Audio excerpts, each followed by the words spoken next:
Hey everybody, what's going on?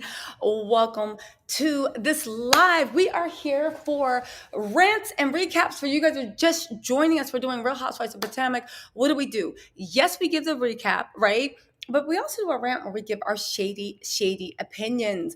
Today it's about, I think this is what, season 11, episode 13?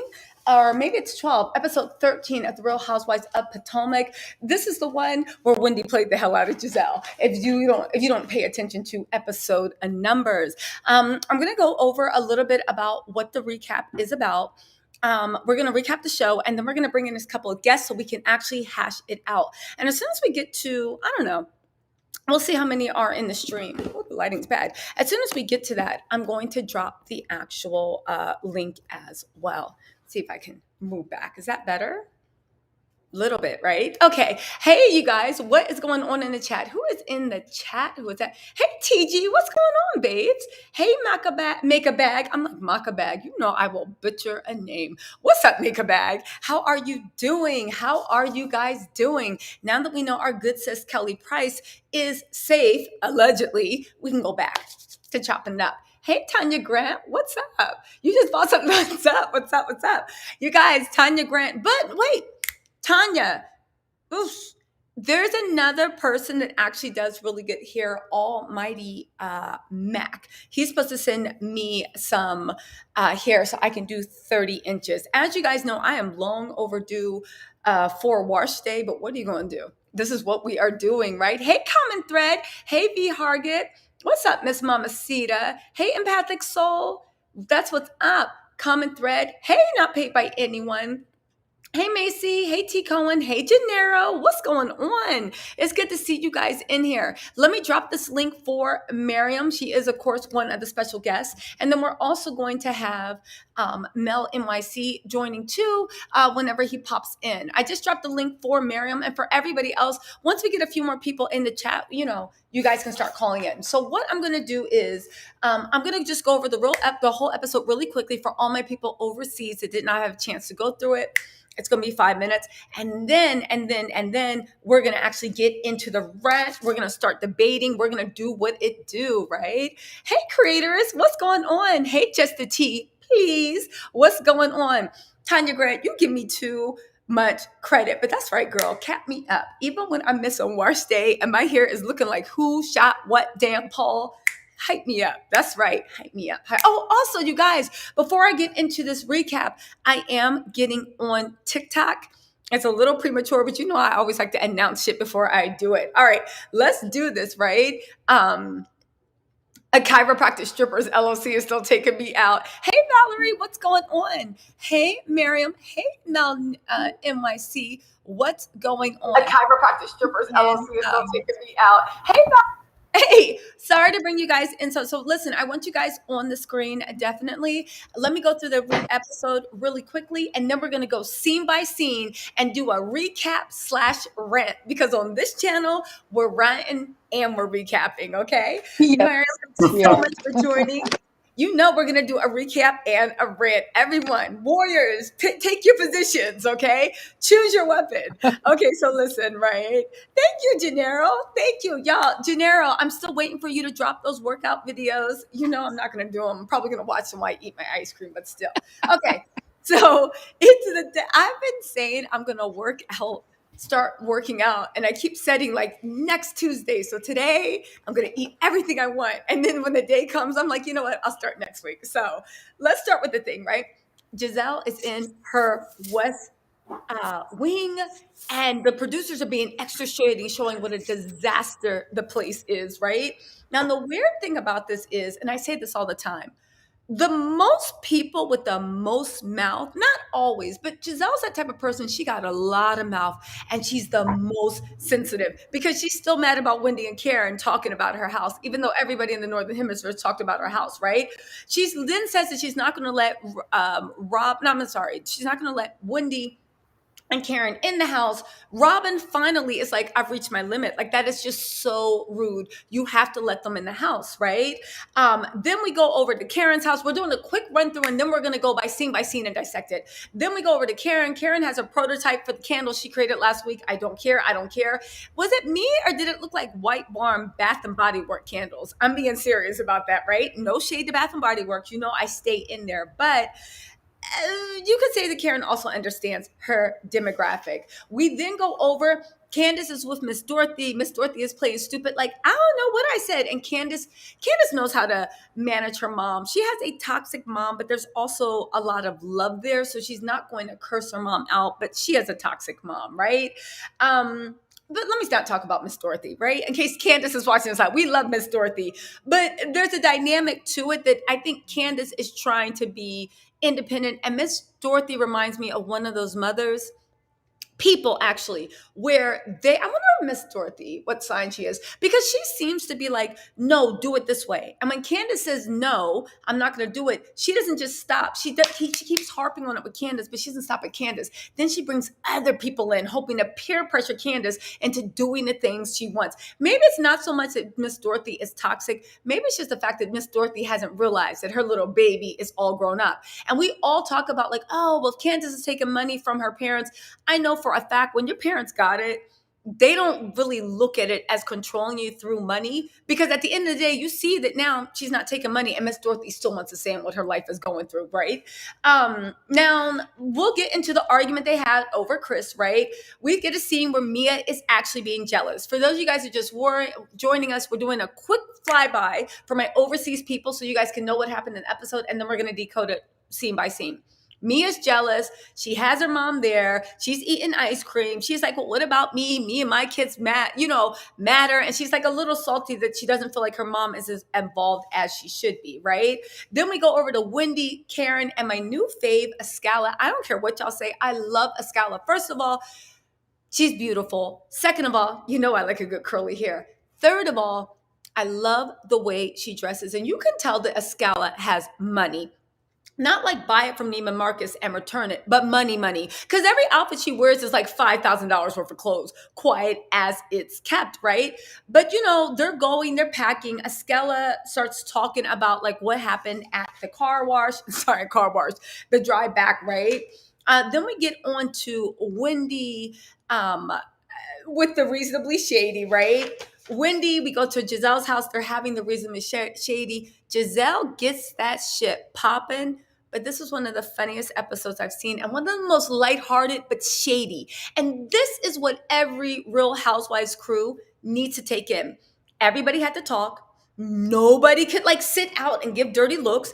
Everybody had to participate. It got shady. They took low blows, but at the end of it, everybody was able to laugh, go home. Nothing like that happened, right? That happened. And then we have, let's see what's up. Wendy and Gizelle locked horns, right? Let's see what's going on. That was a whole big scene. We're going to have to decode that scene. So it was incredible. They exposed that Karen is a big drunk dialer. She's one of those people that says, I love you while she's drunk. She's also one of those people that like say too much when she's drunk. Karen pushes Wendy to talk about a girls' trip. Wendy and Gizelle lock heads. It was incredible. And, Candiace did a really sweet thing. She has, you know what I will say? Candiace has a heart of gold. Do you know what I can say? Because she's so good at reading people emotionally that she saw the way Grace desperately wanted to drive that car. But then when she heard Gizelle say, well, Grace can't drive, she understood what it is for a child to need independence, but also maybe your parents don't believe in you because they know you're not good at it, but you need somebody to believe in you. And Candiace, the look when she was like, don't crash my car, Grace. I'm telling you, because I've been in that situation when somebody that you either like, look up to, admire, or is friends with your parents takes an interest in you or believes in you or anything, it really does do a lot to really boost your self-esteem. Okay, so that's my little I Love Candiace commercial. Let's start off with the first scene. There's 51 of you guys in here. Go on and hit that like, subscribe button. Now let's get into the rants. Everybody, take your positions. First scene we're talking about is Gizelle in the West Wing and how they're talking about Robin saying you can't just let them use the bathroom outdoor. What do y'all think about one, the West Wing, and what do you think about Robin and Gizelle's thing about whether they can come into the I house or not? don't believe for a second that that was an actual discussion. I think it was only for the cameras because they are trying to change the narrative that Robin is her lapdog, does everything that she wants. So she said, okay, this is the perfect opportunity. I will say what I want to do. And you say, no, we can't do that. But then, she still follows through and she says that I didn't want you guys to use my restroom. So for me, that was pre-produced big time. I don't believe for a second that that wasn't like a plot just to try to make Robin look better. Okay, what about you, Mel? What you think? You know what? I don't know. I was thinking, it could be true. It could be that it was, again, it's very tricky with these shows. You don't know what's real, what's not. But it was a petty scene. It was very petty because I was thinking, girl, you're going to have all these women come over to your house in the middle of a construction site with all these problems and issues, where they're going to be inhaling all these dust and fumes, and they squatting away bugs.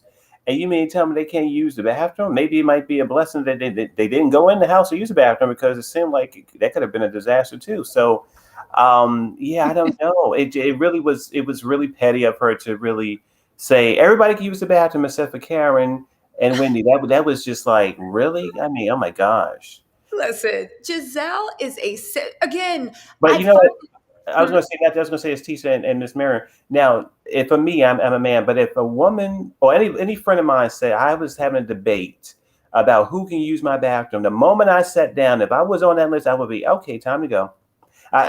You kind of already know what kind of energies come at you, and sure enough, they were shooting What? at me. I was like, no, I got to get out of here. Yeah, you said I can't use your bathroom. Time to go. I'm out. Listen, I completely agree with that. It was insulting, but it's a type of insulting that I just sort of laughed it off. Like, girl, we're filming a show. You can't stop me from using your bathroom. Now, here's the thing with Robin and Gizelle, I don't think that Robin is Gizelle's lapdog. I see by the way that Robin's actually treating Wendy. Robin and Gizelle are aligning. You ever see couples and you think one's mean and one's nice, and you're like, what are they doing together? Until you spend time with them, and it's like you guys are two sides of the same coin. You both Yeah. agree on shit. You both are like minded, but I don't think a lapdog is when you like.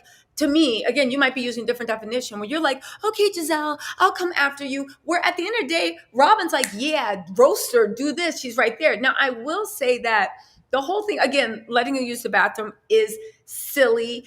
I I thought honestly that Robin was throwing a bone to Wendy. Here's the thing, Wendy in my mind really hurt Robin's feelings. Robin keeps making these opportunities for Wendy to make a mea culpa and make things right. But the odd thing is with Robin is you can't literally keep gaslighting someone and coming at someone and think they're going to take your opportunities for peace where you keep going to war with them. Do you know? It's just weird. Hey, B, what's going on, B? Shout out to my Tattle Tells, B, what's going on? Now, let's get into the prototype for the candles when Karen was having that shade, that Oh, scene. I saw this. First of all, those candles look like Bath and Body Work candles. So you cannot tell me that Karen was producing these things for a year. Nice try, Candice, but I mean candle maker, right? But like Robin said, she showed Wendy this is how you get shit done. She has the network, she has the production, and she has the realtors. So why not? But she literally came with White Barn Bath and Body Works candles, and I'm not hating because I do have a few. I'll have the holiday spruce like I do every year, right? And the Christmas and cranberry, whatever they call that scent. So I understand what it is, but there, I thought it was shady that she took a moment. She's like, and she called her candle maker over, and she's like, you know what? I'm all about like supporting other women. So she started talking about Wendy, and I thought she was going to say, and because of that, we're going to help Wendy with her distribution. But she literally turned around and said, so I think Wendy should stick with e-commerce because she doesn't have a brand like we do. And they all had a cackle, like, and I was like, That's Karen right. is a well, mess. Karen was getting me She was killed. covering. She was covering her bases. I'm glad you pointed out she was covering her bases. But I wanted to say one little funny thing. Ray, I mean, poor Ray, he picked up that box of candles. I thought that man was going to get a hernia, honey. I was like, no, he is not going to pick up this box. He was struggling. He couldn't have Karen sitting on his lap more or less pick up that box of candles. Poor Mr. Ray. Listen, Mia's husband is not too far away because you saw in the preview he was bending down to pick something up and took 5 minutes to stand back up. I know that's it's right. Like, Gene, do some yoga. Do what? Mia, stretch your man out. Come on. He was reenacting something that's like just like the gimmick of the preview. Well, whatever he was reenacting, it took him too long to get back up. He does not have Meg Thee Stallion knees. We can say that. Now, what do you think about Karen? Karen and Ray are the cutest old couple. And when I say old, Karen has a youthful spirit. I'm not saying like old, I mean the fact that you can tell that like, huh? She looks incredible. She looks incredible, but they're a cute older couple in the way that you can tell that Karen and Ray did not grow up in the era of cell phones, right? Because Ray gets a spam phone call. Or I think he gets a text. Because I get texts whenever I buy something on like Alibaba saying, "Hi, honey, we miss you," you know? And I'm like, who the hell is this? So Ray gets that spam text message. Karen is like, who is that? Hello? Yes, this is Miss Ray. And Ray's like, it's a spam. Like, don't give them your information. Yes, and we are celebrating our 25th anniversary. And that's right. Protect your man. I think it's adorable. Karen and Ray remind me of my mom and dad. My mom and dad still think that other people are like trying to talk to them. They get jealous over each other. They still think they're doing it. Because in their minds, they see each other. They still think they're doing it. Like, of course, my boyfriend makes a joke that like my dad's going to be like, because my nickname when I was little was Big Head. Like, who would want Big Head, please? He's just trying to use that to get close to my woman, Big Head, right? But it's a joke. But that's what Karen and Ray remind me of. They were super, super solid. But this is the one thing I wanted to ask. Did you guys catch that shade? Or Karen's employee, she's like, Wendy? And she's like, oh, yeah. Isn't she a teacher? And she was like, no, she's a professor. And I was like, these rehearsed lines. What did y'all think of that scene with Karen? I think Karen is the MVP. Period. Okay. Story. That reasonably shady luncheon, whatever, was funny because of Karen. It was because of Karen. Like every time Karen would say, or they would say, is it slow motion? Karen made the show today. No one else. The rest, they were all down. I think. And I need say something about Robin. You said Robin is not her lapdog. When did Robin come against Gizelle? Yes, I agree with you. There are two sides of the same coin. But she follows instructions. She almost got booted out from the show. She gave us a farewell speech. If it wasn't for Monique leaving, she wouldn't be there. So of course she's doing everything she wants. Robin, she posted on Instagram, thank you for being there with me every step of the way. This was before Monique announced that she's leaving the show. She did a post on Instagram. I know what you're talking about, but I didn't see that as a goodbye. Oh, I saw that because she was being bullied. She felt like she was being bullied online. People are saying hateful things, and she was saying like, "Hey, thank you guys for rocking with me and supporting me." But again, maybe I'm wrong. It could be read either way. I have a problem with people that get that has a problem being bullied when that's all they do. They keep attacking everybody, and they think they're not going to be attacked again. I'm not saying that people bullied her. I have no clue. But if people gave her heat, wasn't unwarranted. I'm just saying, like, own your reasonably shady podcast. But what I think. But that's true. I think so. I think that's. But I think that with Karen, what you were saying about Karen, she's just she tickles me. But I think that whole scene with the candles, I don't know. Maybe she thought.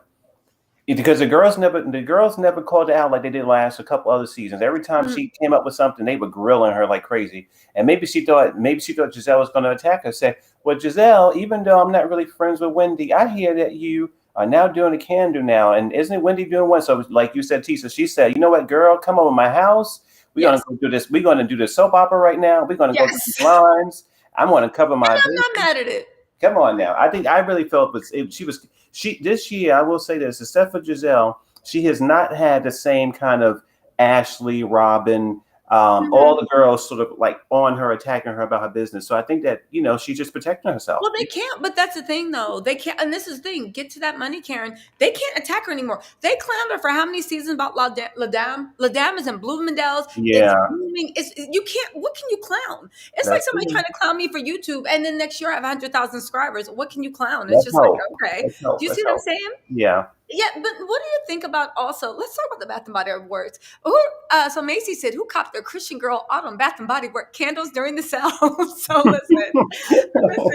Karen had the reed diffusers. She had the White Barn set up with that gold lid with the little White Barn label. But I'll say one thing: Karen understands her demographic, and that what makes her it makes her a smart businesswoman. You understand your demographic is not going for that Kanye West sleek modern minimalism. They're like, what is this candle with no label on it, right? They want the potpourri, they want the reed diffusers, and that's okay. Yeah, I'll give it to her. She understands. Now you know what's so funny too? I never smell her perfume. I see it around. I never actually smelled that. I'm curious to know what it smelled like. Yeah, I am too. I was going to get some for my mom, not even to be shady, but my mom is a big fan of all perfume. She's that person. You ever see someone that has like 50 different perfumes? My mom loves perfume, right? I'll wear one perfume, Killian's, right? Love Don't Be Shy, right? And then that's it. If I even wear perfume, usually you guys get a bouquet of Nivea, the lotion, I'm seeing right here, Ruru said it smelled good. So maybe it's on point. Listen, I do think that Karen looks like she smells good. She doesn't look like, sometimes you can tell somebody has tacky taste in perfume. Yeah. Karen looks like she smells good. I don't know how to describe it. She looks amazing. She looks amazing. Yeah. And she has some moves. She really deserved that award when they were like trying out for Candiace. She did. I loved her 1980 babe watch. You better give them that Pamela Anderson tease. She cut the hip and rock back and forth. And she's relevant and she has a real business. Yeah. Ruru, really quick, let us know what La Dame smells like. Like, what are the high notes, the middle notes, and the bottom notes? Because I might actually send my mom some. If you say it's good, I might actually just send her some without actually smelling it, because I don't have time to go to Bloomingdale's. Now, let's go into Candiace. Candiace knows her mommy. I think Miss Dorothy is just having trouble believing that her little girl has grown up. And I know what everybody says, oh, Candiace's mom gives her money. Guess what? If my mom, dad have a penny, that shit's mine too, right? So I understand the fact that if your parents have it, of course they're going to share with you. And let me tell you something. If your parents have it in the bank and you're like, Mom, I need money for a house, no parent that literally has good savings. I'm not talking about a parent that's trying to make their own rent. Of course, who would ask their parents to sacrifice their own livelihood? But I'm talking about if there are trusts, if there are estates, if there are if you are a member of private banking. Okay, how about that? If you have a private banking account, or if your parents have a private banking, for all that you guys that don't know, private banking is the banks that the rich people go to. Millionaires don't go to the Chase on the corner. The millionaires go to the Chase private banking. When you go in there, they're like, would you like water? Would you like this? They can't give you alcohol because against regulations. Would you like water? Would you like this? We have that. They meet you. You have appointments to go there. You're squirreled away. You do your sign off. It's just like whatever, okay? If your parents or you have a private banking account, there has to be a big minimum to have. It's like having an American Express black card. If you have a private banking account, then if you go to your parents and you're like, I need $85,000 for a down payment, I need $150,000, done. Let's just set up the transfer. If your parents have money like that, why wouldn't they give it to you? I would give it to, please. But I love the way that she's navigating her relationship for mom, because she knows her mom. She knows her mom's a little messy. She knows her mom is overbearing. And the way she was like, what did you say? And Miss Dorothy was like, oh, I don't remember. I really don't remember, right? I thought that was hilarious, right? Mm-hmm. And then she asked her dad what was said to Mia. Now, Miss Dorothy shouldn't have been spreading her daughter's business. But when we talk about interpersonal relationships, who you gonna go at hard? Mia, the girl being nosy, or your mom that gave you life that you love? Of course, you're gonna take your anger out on Mia. Yes. But I love the fact when Chris walked. The navigation is not the navigation, it was a deflection. Because her mom, who said couldn't remember, she spoke a lot. And to be honest with you, it wasn't only Mia, and Mia wasn't the first one to speak on that. Uh, Gizelle has spoken on that he's riding on her coattails in a previous episode. So for me, it's like all misdirected the anger, and there was no reason for her to go after Mia's mom. Go But after her feet. Go yeah, after her Botox. No, please. Here, let me finish my thought, because I know you like Candiace, but for me, that was nasty. And I feel like she knows that Mia was in the foster care, and she knows that that would hurt Mia. For me, this is the true color of Candiace. She could have I was gonna kept say rating her on her looks. Wait, but if no, we no, could just interrupt, yeah, Candiace had no idea. right. She and everybody on I has think confirmed now, it. I think She she didn't knows. now she knows, but back then she wasn't there with Mia. But even Mia, if she didn't, if I have a problem how with would she you, not? How would Matilda, she know? why would I say your mom is a low budget? Because I say your Problem. mom. If somebody calls me ugly, I'm like, your mom's ugly. If somebody calls me broke, your mom's broke. Miriam, I was going to Mom ask will you. clap back. Wait, So I your was. Oh my, mama, I your have mama, two. your mama. Wait, ladies, I have two things. oh my. Miriam, did you ever see Married to Medicine with Mariah and Heavenly? So now we know Mariah's mother. You know, it was what it was. Yeah, But Heavenly is but I asking think, but no, but I to. think, but I think what I'm saying is I think Mariah's mother, you know, didn't have as much of a tortured history as Mia's mother has. But for all Heavenly knew was that Mariah's mother was eccentric, so she just called her every name in the book. It wasn't that she had a bad history. I think that some people, and maybe, and God love her, I love Miss Candiace, but I think some people just use the mother thing right away. I don't think people people use it without really knowing the history. I wanted to say this Yeah, too. I think that calling her mom low budget. Come on, you guys. That's no, no, not no. right. Wait a minute. I'm not saying. But you I'm guys just say saying. kids are off limits. Parents are off limits too. I No, don't I'm think not that's saying. all. Wait, I'm not saying I agree with it. I'm saying that I'm saying that I think that she said it as heavily said it to Mariah's mother. I think that she said it. Some ladies do that, but I want to say one thing. I want to go back a little bit before we stick on this. I want to say the scene in the kitchen with Candiace and her mother. I'm not sure if you all ever watched VH1 back in the day, but to me, they reminded me so much of Sister Patterson in New York. Because remember, I'm not sure if you've ever watched Flavor Flav. Okay, well, I lost you. Yeah, No, so it was. tell me. No. I was gonna say, well, back in the day on VH1, we had Bridget Nielsen, we had Flavor Flav, and Flavor Flav ended up getting a woman named New York. And New York had a very eccentric mother, and the New York mother was always tripping her up, so it was very unhealthy. Again, Okay. if you YouTube it, you'll see. If a lot of people probably already know what I'm talking about, but yeah, that's all. So I just want to say with two things, right? And everybody's different where they grew up. In the culture I grew up in, again, I don't speak for all Black people. I only know where I grew up, the section of America. It might be different in Southern, Northeastern, whatever. I can only speak in the Black culture I grew up with. We would literally in the lunchroom be telling your mom jokes. Literally, your mom jokes. It's called roasting. It's called playing the dozens. And it's a quick clap back if somebody says something funny, even in high school, even in, what do I say, even in adulthood. If someone you don't like says some slick shit out their mouth before you can even think of a clap back, you throw their mom into it. But But who it's really not, said bad well, things like was her Mariam. mother. But Mariam, Askale has gone on record and said that Candiace didn't know only the Green Eye Bandits. If what you're saying is true, but everyone, including the Green Eye Bandits and even Mia herself, has accepted the fact that Candiace knew nothing about her personal story. So it was her just making a yo mama joke. It just so happened, but it just so happens that her mom. I don't think Candiace was trying to be cute. She was attacking her back. But here's the thing, Yeah. Mia, if you're going to see, I'm not defending Mia here. For me, Mia is a double agent. She's playing with everybody. That's who she is. I'm not defending Mia, but my point is this is the second time that she tells her your mom is low budget. And for me, it's too much of a coincidence that she's using the same read. And Okay, but I'll tell you guys one this thing, is and the second time she uses this term. maybe this makes me a bad person.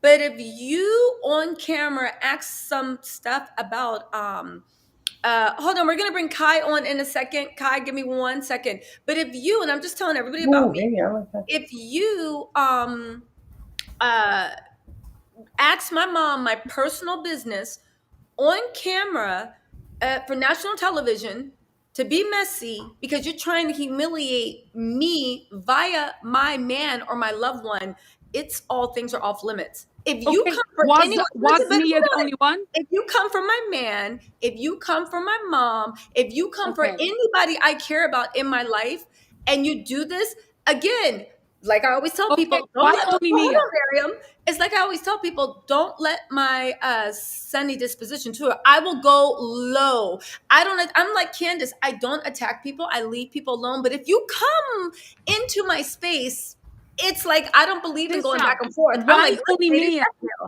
Mia? Robin spoke on it. Gizelle spoke on it.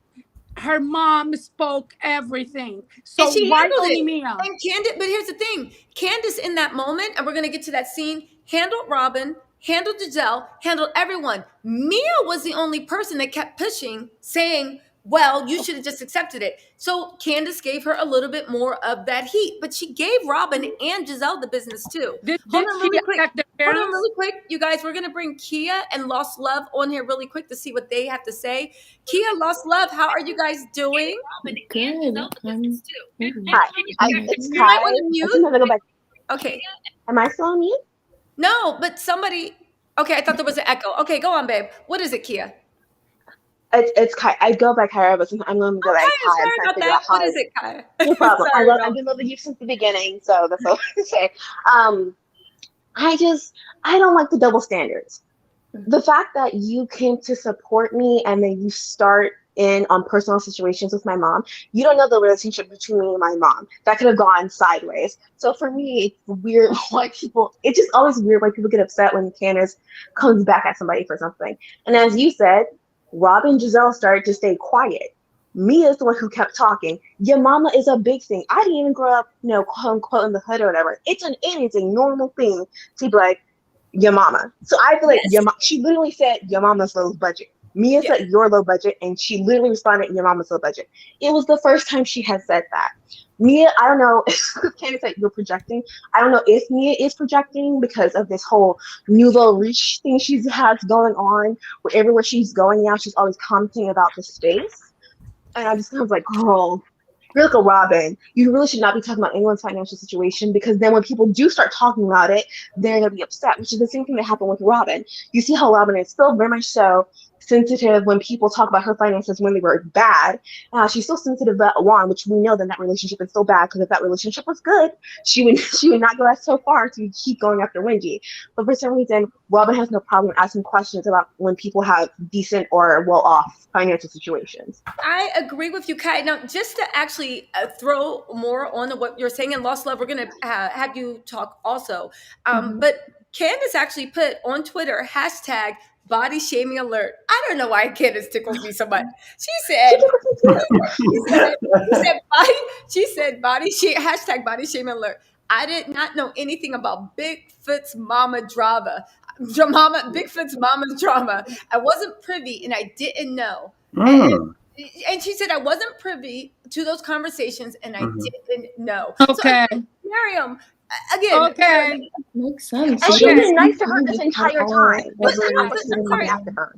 So you guys, I'm sorry, Lost Love will bring you out. But Mariam, I also just want to say really quick, and Kai, stay with us because I really enjoy your energy in this. But I also do want to say this: if Candace was about going after people's moms, then explain to me why she never went after Ashley's mom, because that's the easiest target there. And Thank Ashley you. deserved it. So if Candace had it in her to attack people's moms, Oh, I why would you go forgot. after Ashley's Well, mom? I let don't me think tell you, Candace goes because after people's moms. Okay. she attacks every inch of Ashley. She does. I'm not But saying not her mom. unwarranted.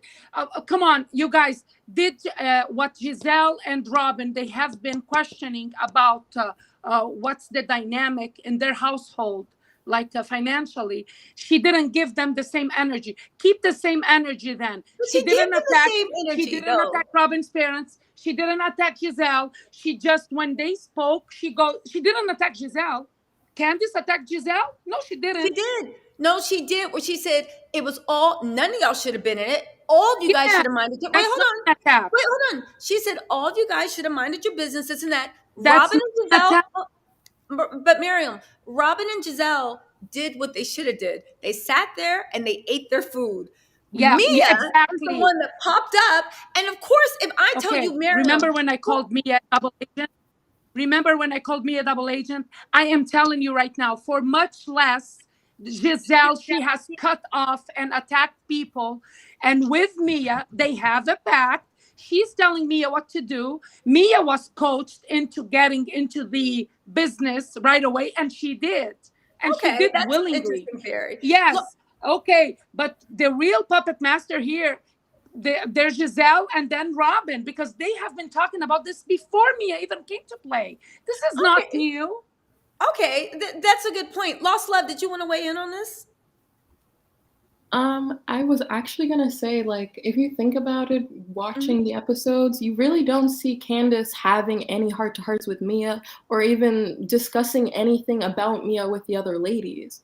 So I definitely agreed with whoever was going with the whole Yo Mama thing. Like, Candiace was definitely she definitely like wasn't sitting there thinking, oh, I'm gonna attack her mom, I'm coming for her mom. Like, she definitely was just like, oh, I have no rebuttal, so Yo Mama. Yes, exactly. Like, your mama's so budget, your mama's stupid, your mama's ugly. Again, this is what we played from It's just like kindergarten. with Ashley. She just goes, Ashley, you're wide. Like, she has, like, I don't understand what it is with Candiace. Maybe her comebacks are a little off this season and like a bit weak. Like, maybe she's a bit delayed and she's like not ready for them when they're coming. But you know what I was going to say? So what I want to say straight to Miss Mariam is that I think we all agree tonight that Candiace didn't. I think that we all agree that Candiace does not go after people based on heartbreaking, down to the soul, my life is destroyed stuff. She will go superficial. She will go dirty. She will go all that. Whether it's right or wrong, we may disagree on that. But I think Mariam and Tisa and the people who called in, we all agree that she ain't sitting around saying, okay, your mother, you got burned by Grix, and you know your mother was about to go to jail, and all the heartbreaking stuff she was going through. We know that she didn't know this, and she wasn't going after that. But as what Mary was saying, maybe like Tisha was saying, I know I grew up where, people talk about your father, your mother, your dog, everything. They talked about everything in your household. Now I would say this to Ms. Mariam, that may not be right in some communities. It's not right. It's not right in general, and that's just what it is. You want to keep away the family, but we all agree with that. Now, whether we know about that life, but we know, all of us, that she did not know her deep dark secrets, and then went after the girl. Well, to the point. Sorry, just to get into believe for a second that Candiace did not know. If I am working with new people and new people are coming, I'm Googling them. And they have more than Google. They have their connections with producers. For me, the fact that she didn't attack Ashley's mom, because she attacks every mother, and that is enough material. Wait a second, and that is enough material because Ashley has tons of things for someone to attack her. That's to start with the husband, okay? But here for her to attack her mom as low budget, I feel like that was intentional, and she knew that her mom did not raise her, that her mom had problems. Okay, but we have no proof of that. I feel like I'm getting no proof of that, except for how you feel about Candiace. Askale saying that, Robin saying that, Gizelle saying that. Even Mia has not said that Candiace knew, and Mia's messy, and she will put it out. I was going to say this one thing too, Mariam, is that Ashley's life is also very, besides her, even her marriage with Michael is pretty torturous. But I think that her relationship with her father, who is white, who didn't want to be bothered with her, we have to thank Candiace for not attacking her. No. What I'm saying Come on, you guys are saying that she didn't go after her parents, and we should comment. We're saying it's not her. What can I say this? I'm saying this, that if we're saying, I want to say this completely. If we're saying that Candiace is the kind of woman who knows about people's deep dark secrets as soon as she knows it, and then she's not really got that heat with Mia. Me and her don't really have a deep history as she has with Ashley. So between a person she barely knows and a person she hates and who hates her, she's not going to go make fun of this. So if we think she's this kind of woman, she's not going to go after this other woman for her deep dark history. Then she's going to go after barely a stranger. I'm not buying that myself. Mariam, hold on really quick. You guys, let's not forget that Candiace had the perfect opportunity when Ashley was in her mom's house saying, this is your mama's house, and insulting her. If Candiace had the personality to take deep digs at people, saying that She would have been the attacked her perfect with time. a butter knife. She attacked her with a She butter did not knife. She wasn't attack trying her to with a throw it. butter If she was knife. gonna You throw it, didn't it would see have been that? further. It You would have didn't been see at Oh that? least my close God, to Ashley Oh, was not come back please. to that You know home. what? I feel I like feel these double standards. You stand for Black people, but for I some don't reason they're think so. still in I a think situation when when a someone dark-skinned Black is, woman does something.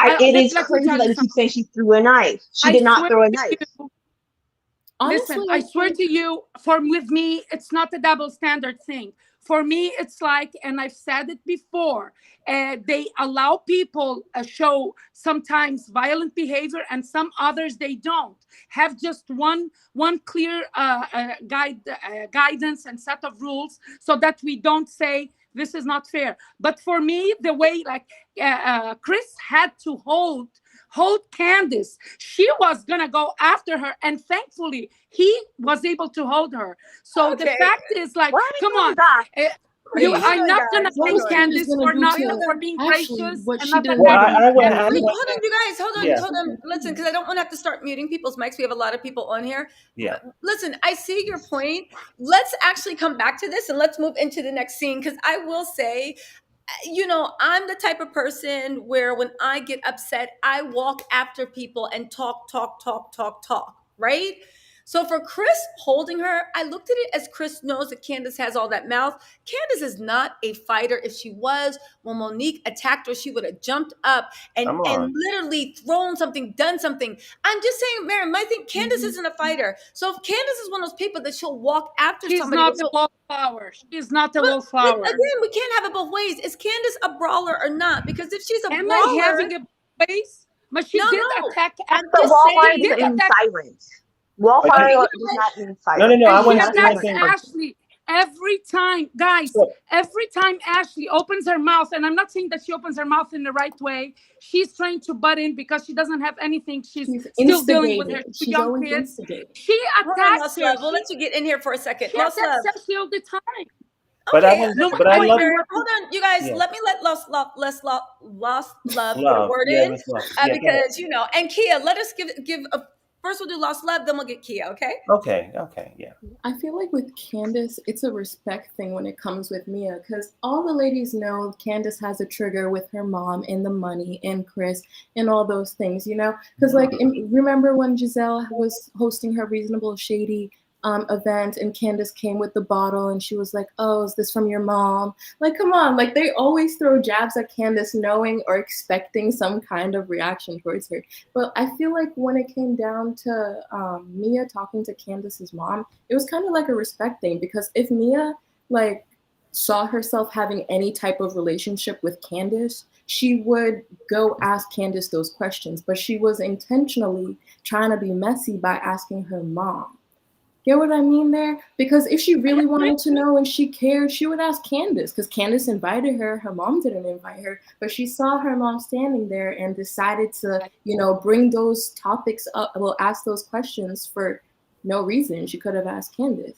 So, Guys, I'm not saying she wasn't shady. She was super shady. super shady. But my point is, she wasn't the only one, and she wasn't the first one. Yet she's the only one who got that energy from Candiace. If It's you guys because it's a say whole not having different double level. standards, If you can let go up to Candiace give the Candiace same and energy be to everybody. openly disrespectful to her face, why would you go to her mom? It's like, why should I call your mom and ask her who's paying your bills? I mean, it's kind of rude, and it's like you're encroaching on somebody's. It's kind of weird in a way, like if you don't know Candiace that well and you want to get to know her, then go and try to get to know her. It's almost like with the Gizelle and Wendy situation, how Gizelle is trying to use Ashley to go and plant the seed of, oh, well, there's these rumors going around, but Gizelle is saying she has all these concerns, but she never actually went up to Wendy and said, "Hey, girl," or called her up and said, "Look, I really care about you. What's going on with you?" But instead, she wants to send a minion over and, have her do all the dirty work to get all the answers she wants. Even when it happened with Candiace and Mia, you heard Gizelle say, "Well, I mean, I wanted to know the answers to the question." They're never going to ask Candiace, but they're going to choose to go to her mom. No, but they did That's a say good he's point. riding on your coattails. Mia is Well, doing hold that. on. Let's bring. Giselle work now. Hold on, That's what Mariam. she's Let's going. let Kai jump in here. I Lost Love also made some I'm more great of a points. comic. I'm sorry, Tyra, but sorry, no, it's Kai. Kai. I Sorry, I comment have a on your good thing as friend named Tyra, but it's Kai, so every time I see I'm it, trying I'm to like, figure hey, out what I'm Kai. gonna do. I'm trying to figure out what the name I'm going to use when I'm calling in, so that's why it's gonna be weird for a second. First, as Lost Love says, I think I said on another live, whatever. If Mia truly had this history with her husband about them trying to manage, I do not believe, but she truly had this history and she went through this whole thing of trying to figure out what her place is in her husband's business and helping him back off. That would have been a perfect opportunity to call up Candiace and say, hey girl, can we have a talk? I want to talk to you about something. And then you go from there as also that could have been a bonding opportunity. Also, Yes. at the Williamsburg trip, Gizelle asked her already, and Candiace says, no, I'm not paying him. And then Gizelle said, oh, so you're paying him with coochie. We have already discussed this. So why are we still asking this question when it's already been discussed? So that leaves me to believe you were not doing anything but being messy. As I already said, you do not know the relationship between that woman and her mother, which I do believe Mia has watched the show, which is why she did that, because even on the after show, she keeps saying, I can hang out with Dorothy. You've met Dorothy once, and she's supposed to be as old as your mom. I find that strange. It is very strange, and I think she's picking a fight with Candiace because she thinks lots of people hate Candiace to be on that train, and she's not even staying true to her convictions. She like went on this whole no body shaming, but then she still threw up Candiace's feet. No, the whole like I didn't let her use my car, which I'm not really sure if they even asked me to use her car, and I think she didn't really go after Gizelle and Robin because she truly didn't hear what they said because Wendy only really heard what Mia was asking, and then Wendy went to go tell Candiace. But Gizelle and Robin really have not offered up what they asked. Only thing Gizelle said was like, oh, I wanted to know answer the question, but Gizelle didn't really say what she asked her mom. So at this moment in time, Candiace is only going off of what she heard and the people who are speaking up about what she said. Mia is the idiot who is repeating what she said and standing in it. So that's the person I'm going to go after. If you were going to Yes. stand in it, then we're going to have an argument about it. As we've already discussed, Gizelle and Robin fell back, did not say what they said, only said, oh, I wanted to know the answer to that question, and sat there. Mia's the one who kept going and then threw the dig about low budget. If you're throwing the dig about low budget, let's go back and forth. That's a But really, really good thing. ladies, I want to ask this question to everybody. I was going to say, and okay, so we know that at one point, Candace, the punching, the biggest joke for her for years was, is your mama paying for your shoes, your ring? You know, that was the mama, mama, mama, mama, mama, mama. They brought the mama up all the time. And I'm trying to think I'm trying to remember if she ever brought up somebody else's mother except for tonight, because No. I know, thank you. I think Ashley did a lot. I think she went to everybody's family and mothers and things. So I think that, yeah, tonight, maybe Candace had talked about somebody's mother, but I'm thinking on this franchise, other women have brought up her mother, and other people have brought up other people's children and mothers and Yeah. husbands and things. So that's what I'm trying to say tonight. What did she call her mother? Low class or something? I'm thinking other people called. Low. There we go, Miss Mary. So I think that in regard, they use Dorothy for Mhm. mother for the punching line all the time, and I think that Yep. you know. They No, mention no, here's the Dorothy. thing. Don't So, you guys, don't curse Dorothy. They don't say anything bad. They just say that she supports Candiace, and I see no problem in that. No, I okay, so mean, you guys, just to interrupt, let's just yeah. move on to the next theme. Because with one thing, if we're going back and forth, we're literally talking about Chris, right? Chris comes in and he's like, hey, because you know he has an attitude with Dorothy, right? They Yeah. talk about the Mia asking, her mom brings up the stuff about the prenup and the marriage certificate.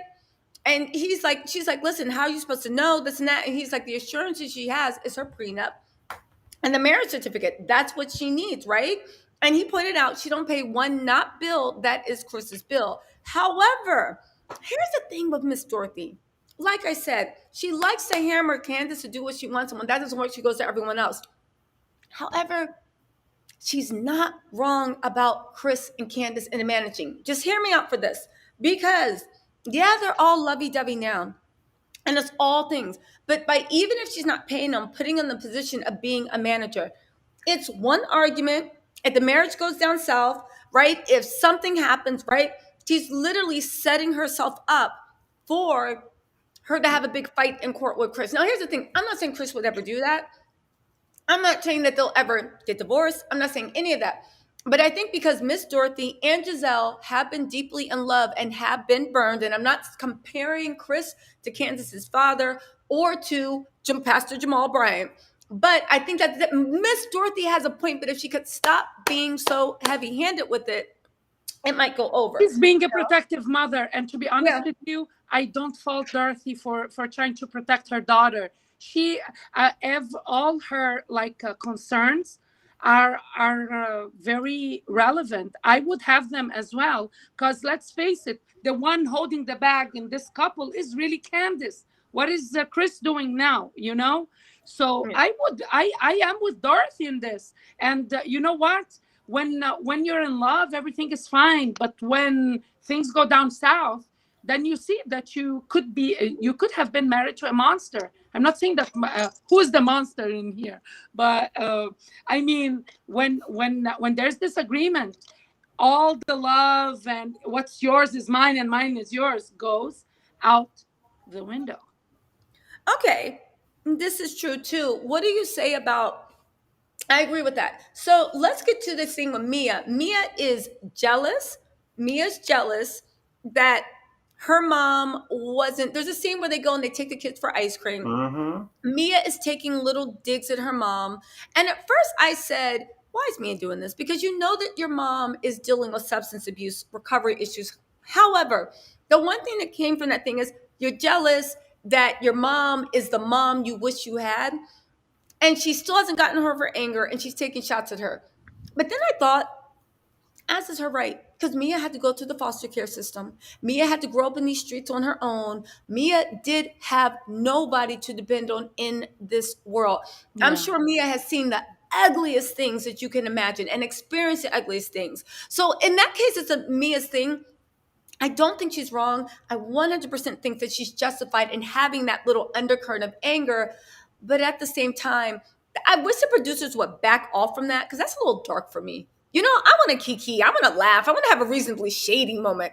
Not literally look at the dynamic between someone that was forced into foster care because both her parents were on drugs and she was thrown through a thing. And I'm not even being funny. I'm being serious. And what did you guys think of that scene? Well, I want to ask all the ladies this thing too. So that was very interesting to me in a very real scene. Do we think that if she comes back next year that they will expand and add the sister to the cast? I mean, add the sister to her storyline?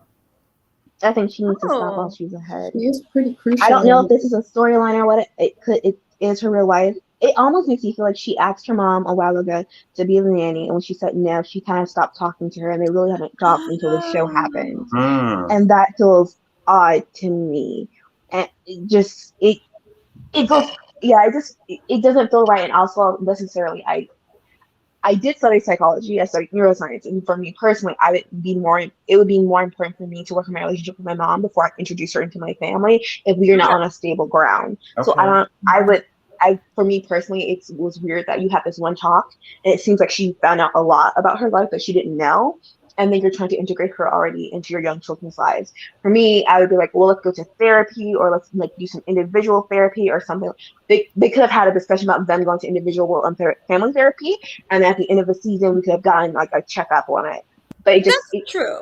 But you're a healthy, functional person, girl. They were like, let's get this. You're like, I would have talked to my mom. We would have had individual therapy, family therapy. But that's the way you should do it. It just is. I blame this on the producers, not Mia, because Mia obviously wants to be on there. So with the producers, it's like Mia is interesting enough and enough of a character without us going too deep into that pain. But I feel like people are on Mia's side, and people are going to join Mia's side because of her backstory.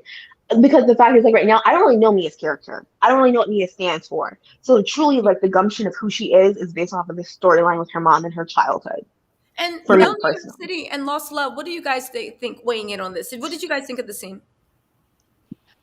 Oh, well, yeah. Well, for me, again, like I said, I thought that it was interesting, and I was just curious to see if the sister would give a rebuttal. Maybe she might come into her perspective and say, "Oh, Mia, you're not really longing for the relationship with mom as you put on the show.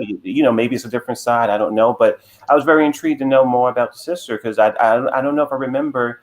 I've asked you, Mariam. I mean, did she ever speak about her sister before? I forget. I don't think she spoke about her sister. Yeah. Not the way she speaks about her sister.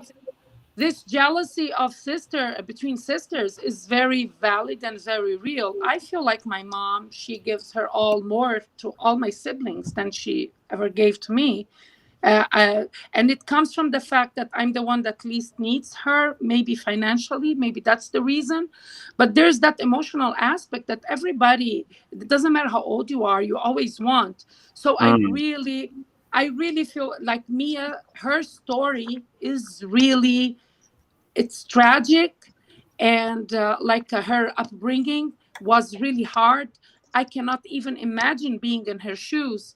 So Mm-hmm. this is why I feel like, yeah, I agree with Tessa. If she goes, she's enough of a character, because if she goes into that, they really need a show only for her, and to be a show that teaches and someone can try to overcome and they do things the right way. But just like to nitpick what they show on the show, it doesn't give it due respect, because it's something, I'm not talking about respect, like it needs more time so that we all see the process, how they are trying to do therapy, like get together again, understand what happened, accept each other's pain. Because here it's true that Mia was the child and she's the first victim, but her mom was a victim too, and this is a vicious cycle. We can't lose sight of that. And guys, I'm sorry. I feel like I'm very protective about parents, even when they are in the wrong. And this is why I feel like, just look at Mia. You can attack her so many ways. You don't need to bring anything that, if I'm going to believe you don't know, attacking anyone's parent. It's one thing when you're in high school, but it's another thing when you're in your 30s and you're on a TV show. I She's do that right now. But here's the thing, Lost Love, what do you think about? Let's get you to weigh in on this. Honestly, I agreed with a lot of what you guys had to say. You guys literally stole the words from my mouth. But, over. um, hon- Don't sue. Well, hold on. what Let me was hear it? what Lost Love had to say. Sorry, go on, babe. Well, honestly, I love the fact that we're able to see who Mia is besides, because like, especially when Candice throws the dig about being a stripper, like, there's more to Mia than being a stripper. That's not her storyline. And I feel like being able to see her relationship with her mom develop and see her try to, have that mommy daughter relationship that she's always been longing for is kind of cool, because the way she talks to her mom, it's like she's always protective of her mom in a way of like she's never wanting to hurt her mom's feelings. I don't know if you guys pick up on that. Like, she almost, I wouldn't want to say babies her, but she takes very like cautious steps when she comes talking to her mom. But honestly, the way I see it with her and her sister, should I say stepsister or Have sister, her. half sister? I think it's right. That Yeah. relationship is really important because Mia, that's like the relationship Mia was longing for with her own mother, and to be able to see someone else have that with her Yeah. mom might be something that's hard for her to accept and understand. And I think that's one of the main reasons why she's pushing so hard to try to get where she is with her mom. But I honestly Right. don't think that we should be bringing the sister fully into the storyline because I mean, it would be nice to hear more about her, but honestly, I feel like we should focus more on Mia working on her relationship with her mom before she should even be focusing on the half sister, Hmm. because you That's have to start actually a good somewhere. point. Yeah. That's a good point. Now, thank you, Lost Love. So, listen, this segues into the next scene because we are getting into the main event that all our disagreements are flowing out of, right? Wendy. So, before we get to that, Wendy and Karen, they're packing up. Wendy's like, let her have her candles. We all gonna be candle making. Wendy realized there's no point in actually saying something because at the end of the day, ideas are not owned by anyone when there's something that somebody else has already invented, right? Candles existed, whatever, right? Now, she does ask her, segue, education, books with frags. That is fantastic, right? Now, Askale, I love Askale. I And love her her. personality flared up. It makes me wonder if the producers are now going back and editing her more into the scenes because now you're starting to see a little bit more of her life. You're starting to see her kids. You're going to see her husband. And that's how you can tell someone that is a housewife from a friend of housewives. Friends, You never see their family, you never see your kids. But when Askale was like, you know, Gizelle was being shady about the cash trip, all this stuff. I do think Askale is needed energy because Askale is that special type of neutral where she's not a doormat, but she can tell everybody what she thinks and what they need to hear. And at the end of the day, she's welcome on all enemy camps. She's told Gizelle and Robin to their face, y'all were wrong. They accepted it. She's told Karen, she's told Mia. Well, maybe not Mia. We'll get to that. But you get my point. Askale is that neutral person you need. And I think that Mia senses that. And that's why she flared up at Askale because, you know, Mia she felt like she was in competition. She wanted to Askale. Yes. So if we'll go on Mariam, so here's what we'll do. Mariam, you started off, then we'll go to Mell, Kia, and Lost Love. What do you guys think of Askale and the scene and whatnot, about what they were saying about whether Mia was being shady? First of all, on her confessional, she was stunning. She gave everybody a run for their money. Yeah. Amazing. Perfection. Oh my God. I love her. She keeps the same energy with everyone. And this is why she's rising to the top. She really is. And they're going to make her a housewife for sure. They better. Oh, they better, because they would be crazy. Because here's the thing, messy or not, we want real money.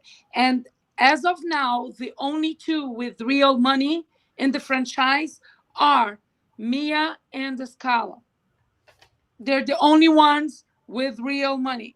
And I think Karen, she's getting there because she's becoming relevant. She's doing her connections with Rihanna, with Nicki Minaj, you know, they're inviting her to parties. I feel like Karen is amazing. She's like a chameleon.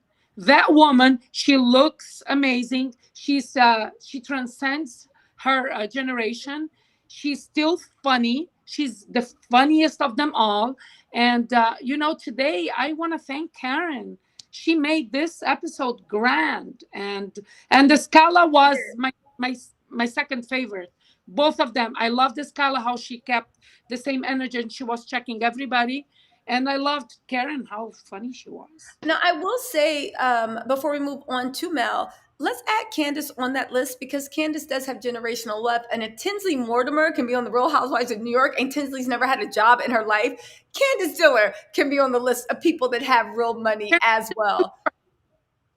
She had the jobs. She worked in the housewife, in the White House. No, Candiace, let me tell you, Candiace has had the thing, but I think also Candiace should go on the thing of it's showing real wealth in the way of, I want to see housewives, somebody that comes from a child of wealth too, not just marry into it, but just like all the fantasies about housewives, you know? Yeah. Now Mell, if we add dark. So Mell, sorry, Mariam. So Mell, why don't you give your weigh-in on the whole Askale? Because I'm interested to see everybody's thing, right? Mm-hmm. What do you think of the whole Askale thing? What's going on? Like, what do you think of that? Well, you know what's so funny? I loved the episode today because it felt like it was a slow season, and out of the blue, everybody ramped up real good, and then Askale was funny. It was, and I think that, so for me, the moment that really got me together, the whole episode. When you all were watching, Askale and Candiace, you know the scene. Askale and Candiace was going for the tour. Askale said, "Honey, you're going to send me the video." I rolled out laughing. I started laughing. She said she looked at the stairs and looked at all the construction. She said, "You know what?" And she was serious. She walked to her car. She left them right there. She said, "No, you send me the video." I said, "Okay." She's a housewife. She was not scared of Gizelle. She said, "I'm not going into that danger construction site. You can send me a video about it later." I loved it. Love Askale. She was quiet. She was quiet this season, but I think that maybe quiet. Maybe what we see as quiet is actually dignity.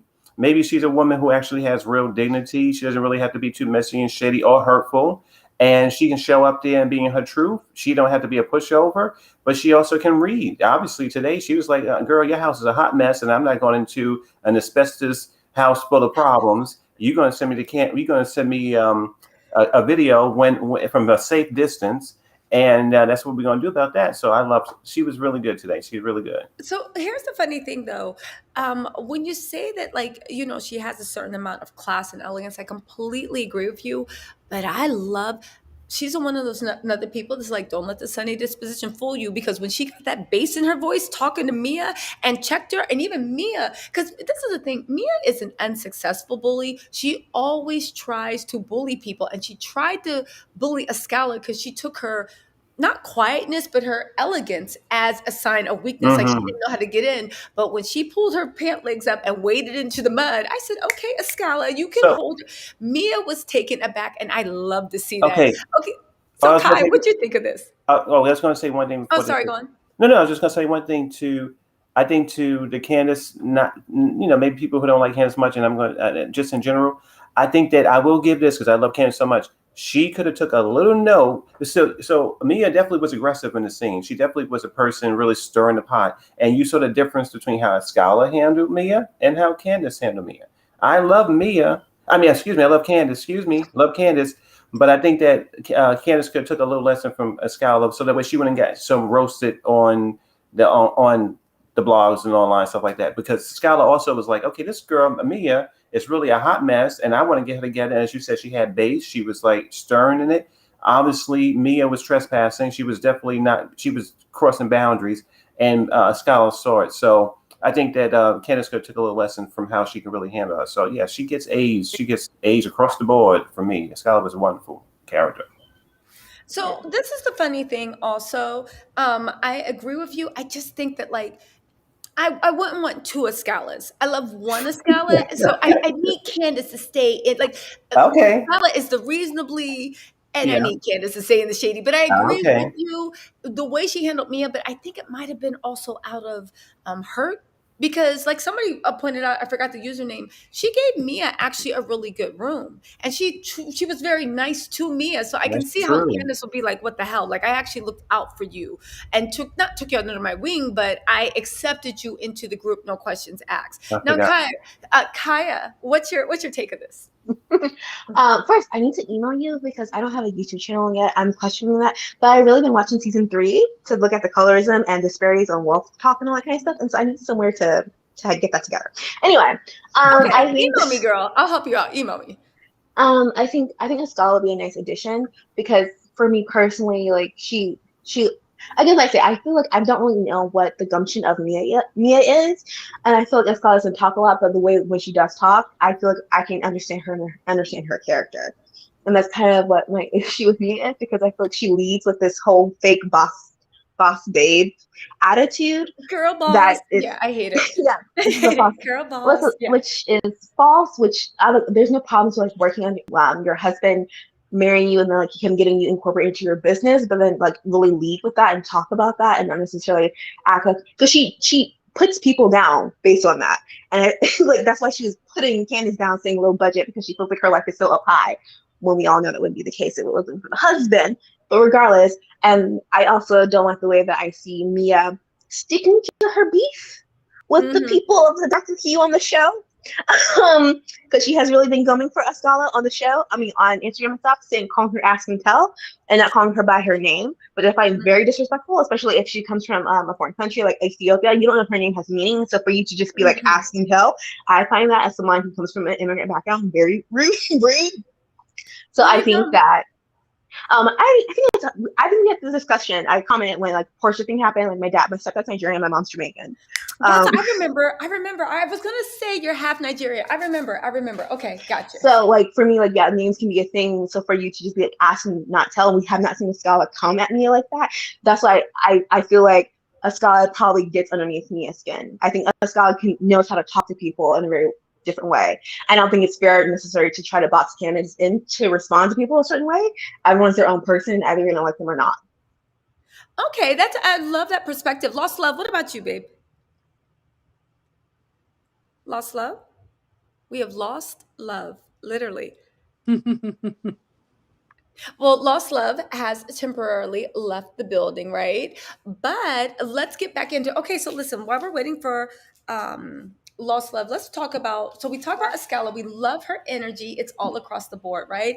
So they go and they announce the reasonably shady stuff, right? Y'all, they walk in, they pan to the thing, right? Karen is like, "Are we getting COVID tested?" They have Giselle's thing is in a ditch. The bartender is by a creek, not even a creek, a ditch with water, serving drinks. The contractors, there's an inspection going on that day. And I'm like, why didn't you just have this at Robin's house? The contractors are banging, putting things around, moving stuff around, right? There's balloons blowing in the wind. I do see that Gizelle, when she is nervous, she starts munching because she couldn't keep the food out of her mouth. And I'm like, oh, you eat when you're nervous. That's just your thing, right? The contractor's backing up. They're sitting there. Askale walks in looking good, looking like money, right? Mia's face when Gizelle was trying to talk, and you hear the staple gun and the saw going off, and Mia's just like, like just trying to be like, oh my God, this is nuts, right? Labdam walked in, right? I love her. I love Karen's hustle. When she passed her that candle and was like, here's your gift. That's right. Get to the bag. Karen, right? Wendy looked amazing in pink and black. And then they announced the reasonably shady, right? They explain how, and then they get into the mess where they explain how it almost happened. I don't know if it was you, Mariam, or Mell that said in the beginning that it was a plot line. Because now, at first I'm like, no, but now it makes it seem because that was the first thing they actually brought up, saying, well, we had an argument about whether you should be allowed to use the bathroom at that time. Wendy's face, she looked like she hated all of them in that moment, right? All of them. But the mic drop moment when I was like, yes, production, do your job, was when Robin said, now I want to know, is it okay for a friend's complete appearance to change? They act like she is walking around with tassels and nipple rings and a thong teaching class. For God's sakes, all she did was wear a couple of Zara outfits and the bodysuit that showed your thighs. And she looked good. Okay. She looked good. Go on, Lasa. She looked good, but when she turned around and she said, well, I think it would be reasonable if I could talk about the STD that you're supposed to have. Lost love, why don't you take the lead? What did you think about the way, and I find it disturbing, but I don't know if they're delusional or not, the way Robin and Gizelle keep trying to gaslight Wendy. Like, what is Let's the deal? not forget Ashley. And yes, Ashley. Can't forget her. She was the main Can't forget one. Ashley. Is a non-factor because I love the way Candiace shut her down. When she said, were you there, beloved? And Ashley was just like, no. And she just skipped over Ashley. But the fact of the thing, it's like the way they were trying to, first of all, shame Wendy for telling Candiace. One of my friends better do that because maybe you don't want that, right? But then also there's the thing about, and let's be real, pick a subject. Is what Mia said shady or not? Because if it wasn't shady, then why do you care if she told Candiace? And if it was shady, then why do you care why she told Candiace? It's this weird gaslighting where they actually can't pick a scene. You know what I'm saying? What do you guys think of that? That was crazy. Well, you go first, Miss Mary. I want to hear you. I feel like, it's that's what they do. This is not the first time that they do that, and I don't know why they keep doing it. It doesn't make sense to me because it's obvious why they're doing, and the way even Robin, she was being offended while offending. Like, but you're offending her. You are cutting her out. You are talking to her as if she's a child, and you know what? Wendy thought that you guys had a closer relationship because instead of doing what she saw you doing to others, you're now her. Like, I feel like they need just to stop. Try another thing. Like, this is getting so old. And here I agree with the Candiace when she grabbed the glass and she goes, oh, are we doing this again? Are we going after people's marriage again? When she says again, it's like, she's even co-signing to what they did last season when they went after marriage. So stop doing that. It doesn't make sense. It doesn't pay off. And you're not going to gain sympathy from anybody. So Robin, for me at this point, if she's hurt by what Wendy said, I'm Mhm. going to throw back at her what she said to Wendy. Oh, is it true? Is this why you're upset when we brought up the rumors? If it's not true, you shouldn't be upset. So Robin, if it's not true that your relationship is not real with Juan, why are you upset with Wendy? Why? That was weird when she had tears in her eyes, where it's like Wendy hit a little bit too close to home. Because I can Mm. understand being offended or assaulted, but she's genuinely hurt, almost like Wendy is pulling the covers back. And we don't know that her and Rob Juan, I don't know, have a weird relationship. Now, someone did tweet, to your point, Mariam, somebody said, Belle, Indigo Snow said, I can't tell if Robin is delusional or just antagonistic, who likes to disrespect people's boundaries and then feign innocence and confusion when people hold her accountable. Here's the thing I see with Robin. Robin is like a boy mom. She's very athletic. She's very this, she's very that. I really honestly think that Robin is that Robin what's the word? I feel like Robin she doesn't like to lose. She's super competitive. And when she claps back at Wendy, I feel like she's just really upset that she lost the But argument. she's been And losing. that Wendy I keeps think it's messing her. Monique again. I think it's Monique again because I've been again watching the whole thing. So I gotta talk to Tifa to see if we can do something. Because the same way that Robin felt like Monique was throwing money in her face, I feel like Robin is now going on this whole train, which Ashley did too, where Wendy is throwing her profession and her degrees in her face. Because Robin's comeback is always, "Why are you talking down to us? Why are you being condescending?" And I'm a snarky, condescending. I can be that way, and I can tell when Wendy's doing that, but she was not doing it that then. She was very much so like just I'm standing firm in what I believe, and what I believe is that you guys are messy about that. But I think the thing is like with Robin, it's kind of like we all see that your relationship is still the same with Juan as it's been since Mm-hmm. season one. The only thing that has changed is that you're not on the brink of financial disaster. That's the only thing that has changed. The relationship is still the same. The ring might be on your finger, but we are still having the same level of intimacy, emotionally, spiritually, physically, like verbally, all that is still the exact same as it was season one. It's just now you live in a bigger townhouse. And that's why they couldn't have that thing at her home. Because let's not forget, she lives in a townhouse, not a home yet. That's the thing. Well, okay. But what about you, Lost Love? Let's weigh in on you. Do you have anything to weigh in, babe? Um, is my mic on? She's Yeah. Oh Yeah. yeah, it is. Okay. I was on mute for a while. No, it's okay, babe. Honestly, I think Wendy is not the one to play with, okay? She knows how to read, and she read that situation. She knew what they were trying to do, and she tried to shut it down. And they would not let it happen.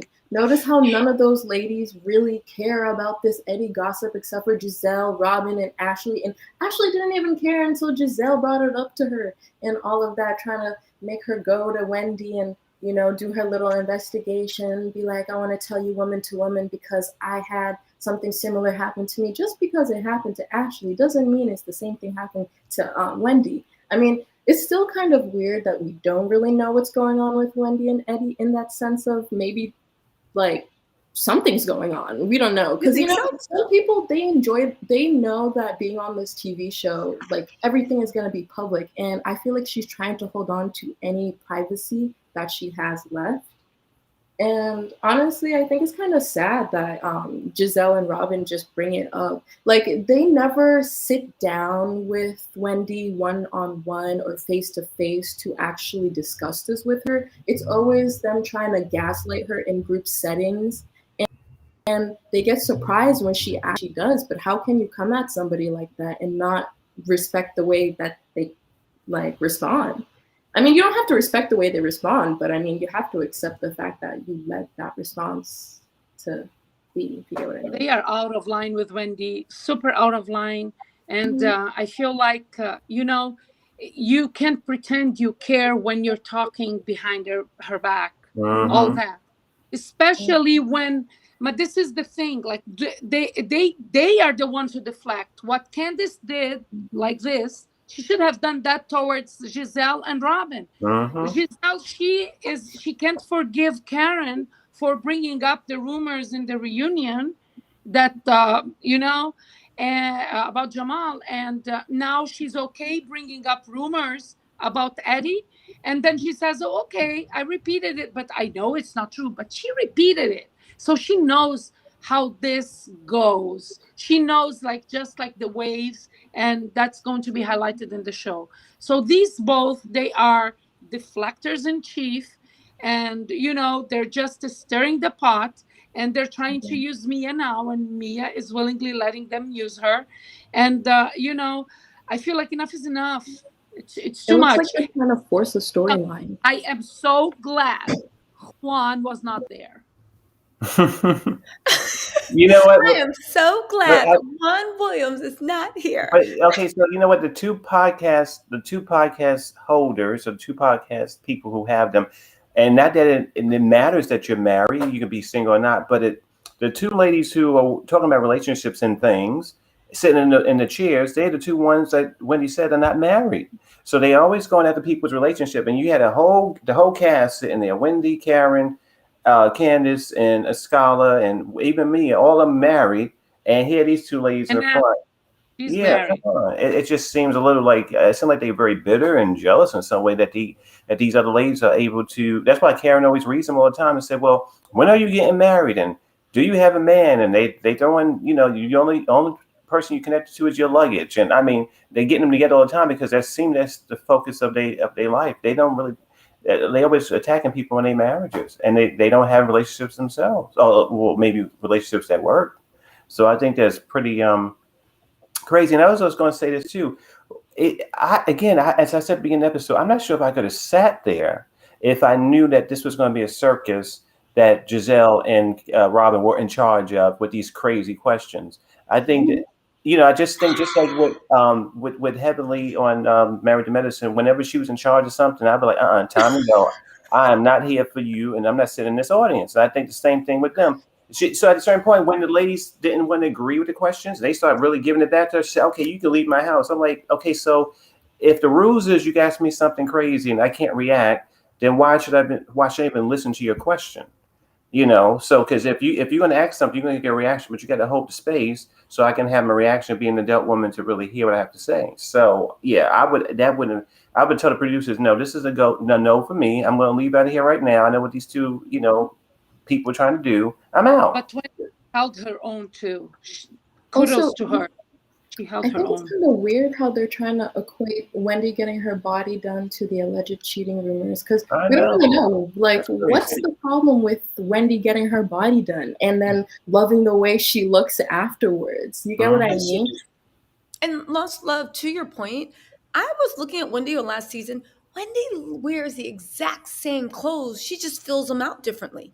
That's it. There was one outfit that was questionable. And by questionable, I don't mean about slutty. I mean, I just didn't really care for it. That Zara, yeah. I don't know, the little leotard situation. Yeah, you guys know which one I'm talking about. Where I'm like, that just, it doesn't even look like you. You look like you're wearing your daughter's clothes, right? But otherwise than that, it's like you dress exactly the same. You look exactly the same. So what is this thing that they're trying to do with Wendy? I mean, maybe it is jealousy, but I will say to all you guys' point, it's weird to me, maybe because Wendy came on saying, I'm a professor and I have 4 degrees. They act like she's just a shrinking violet bookworm, where Wendy literally is paid to assimilate information very quickly and give snappy reports. For God's sake, she goes head to head with Fox News pundits. What made them think that Wendy did not have the emotional or the mental capability to wrap them up? Because she wrapped up all of them one by one by one. She did. Literally, I was just sitting there like, go on. I think Ashley said something too, Wendy. Say something to Ashley. Like, and that was a plan, because if you look at it, Gizelle had told Ashley before they went on the trip. And then Gizelle found out that Candiace didn't invite Ashley. And then Gizelle invited Ashley for one day, for a couple of hours. And then Gizelle and Robin spent that whole time talking about Wendy's body, talking about questioning why she got it done. And then Ashley popped up, and all of a sudden Giselle's like, oh, I don't think I should tell her. You should tell her, Ashley. I thought that was very much so planned, because the fact is Gizelle told Ashley before that trip, and then Giselle's the one who actually to come on that trip. That's right. Mariam, what do you think? Wendy is not the first one to wear that style, that Zara style on Housewives. Phaedra wore that once, that same style long ago. I think she went to visit You're right. Portia. There's a brand named Matt. Yeah, Matt, it's black Zara, owned, and they have those things. Phaedra wore it first, and yeah, then Zara knocked their style out. If you guys want to support black owned businesses, go to Matt Body Collection. But go on. Sorry, Mariam, go on. yeah. So it's like they know this is going to happen, but they really know, or they thought because Wendy was aligned with them last season that she didn't have it in her to clap back.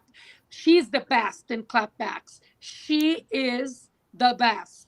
I love her. She is a smart. When they come at her, she has everything lined up and nothing falls flat.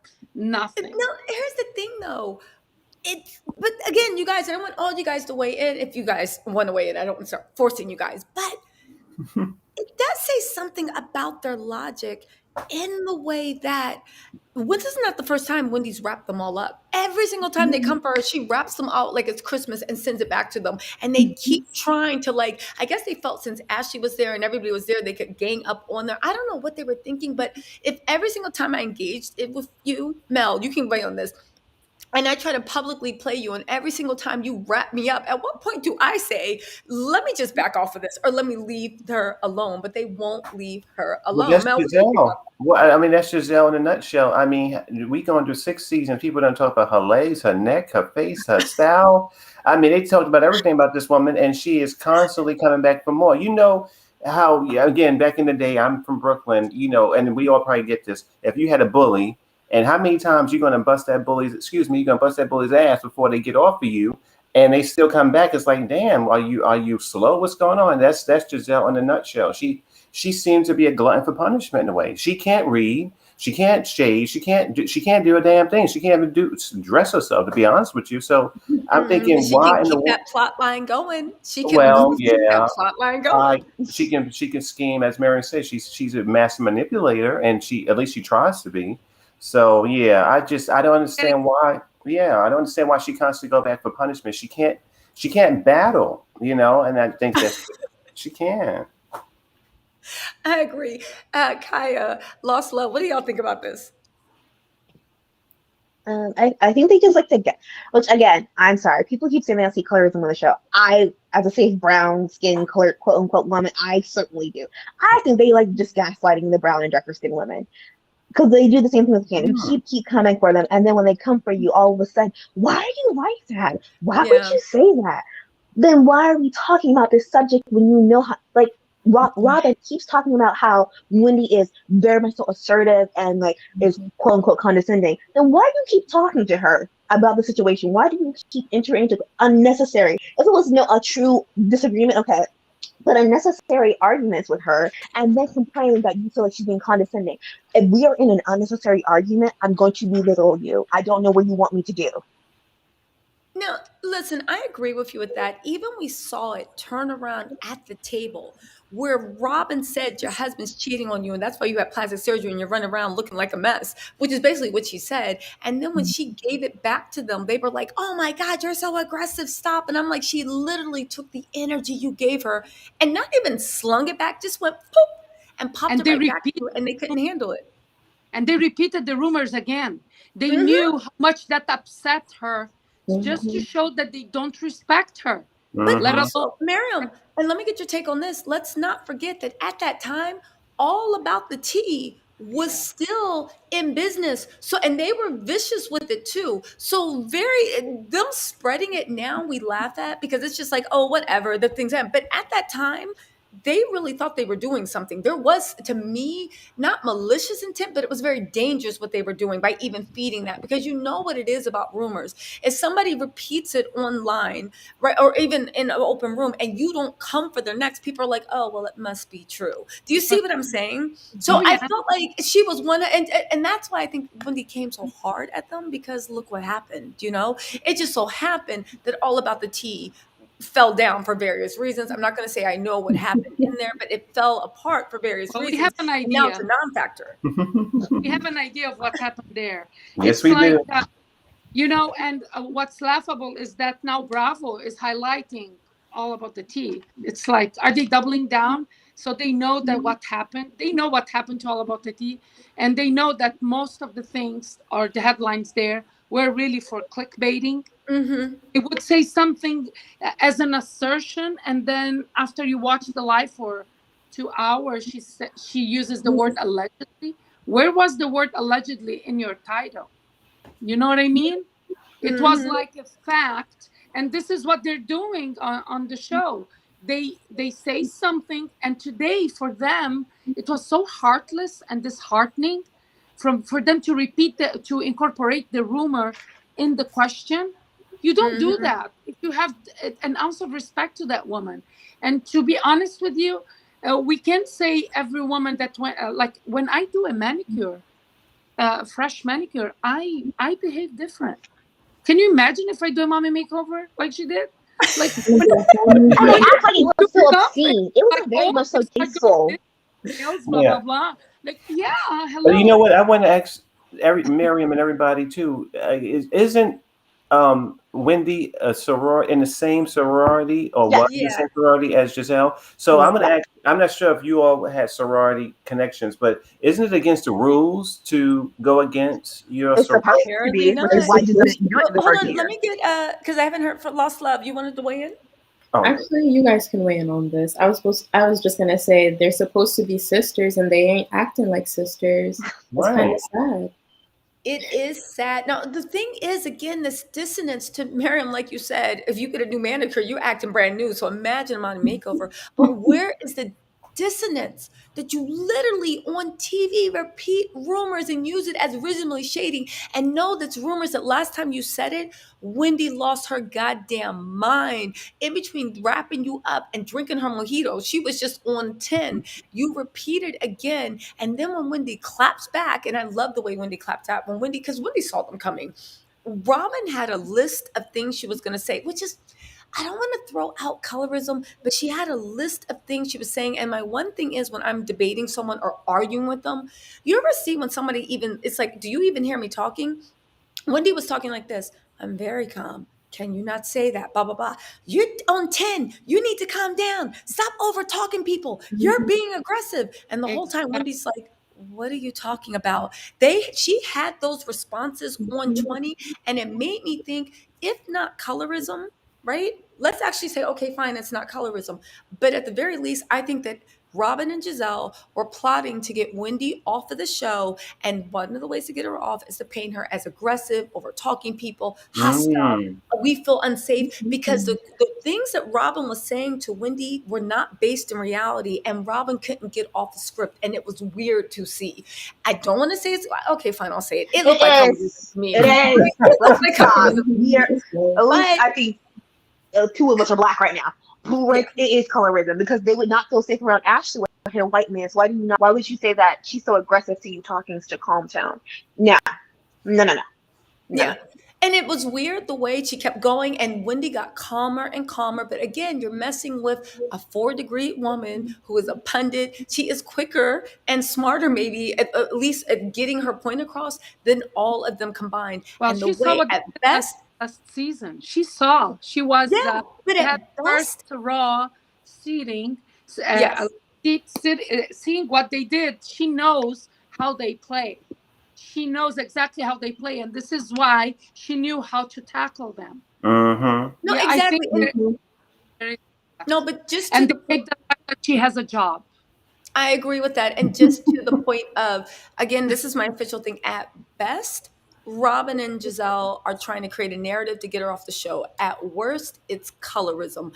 But the fact that the gaslighting, where Wendy's actions, thoughts, voice, tone, everything was completely opposite from what Robin was accusing, it blew my mind. I was just like, yeah, this is not boding well for the colorism argument because again, why always, and including Ashley, painting everybody who's a darker complexion? And you guys in the comments, you can fight me. I don't care. I will die by this.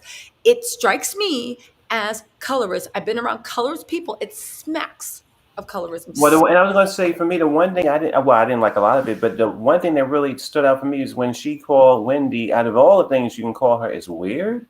That seems so odd to call another grown woman weird for having reactions like you just described. So that with Ashley, and Ashley shaking her head agreeing, I just didn't like that at all. That was not a good look to be calling another woman weird. That just seemed so childish to me. It was weird. Now, you guys, I want to actually say, right? What about the gaslighting? Okay, first of all, let's talk about how Gizelle got upset because Wendy, after that, I love Wendy because I'm like that. I don't eat or drink with my enemies. I don't break bed with my enemies. If I don't mess with you and I'm mad at you, you want something to eat? No. Do you want something to drink? Absolutely not. I don't care what you have on the table.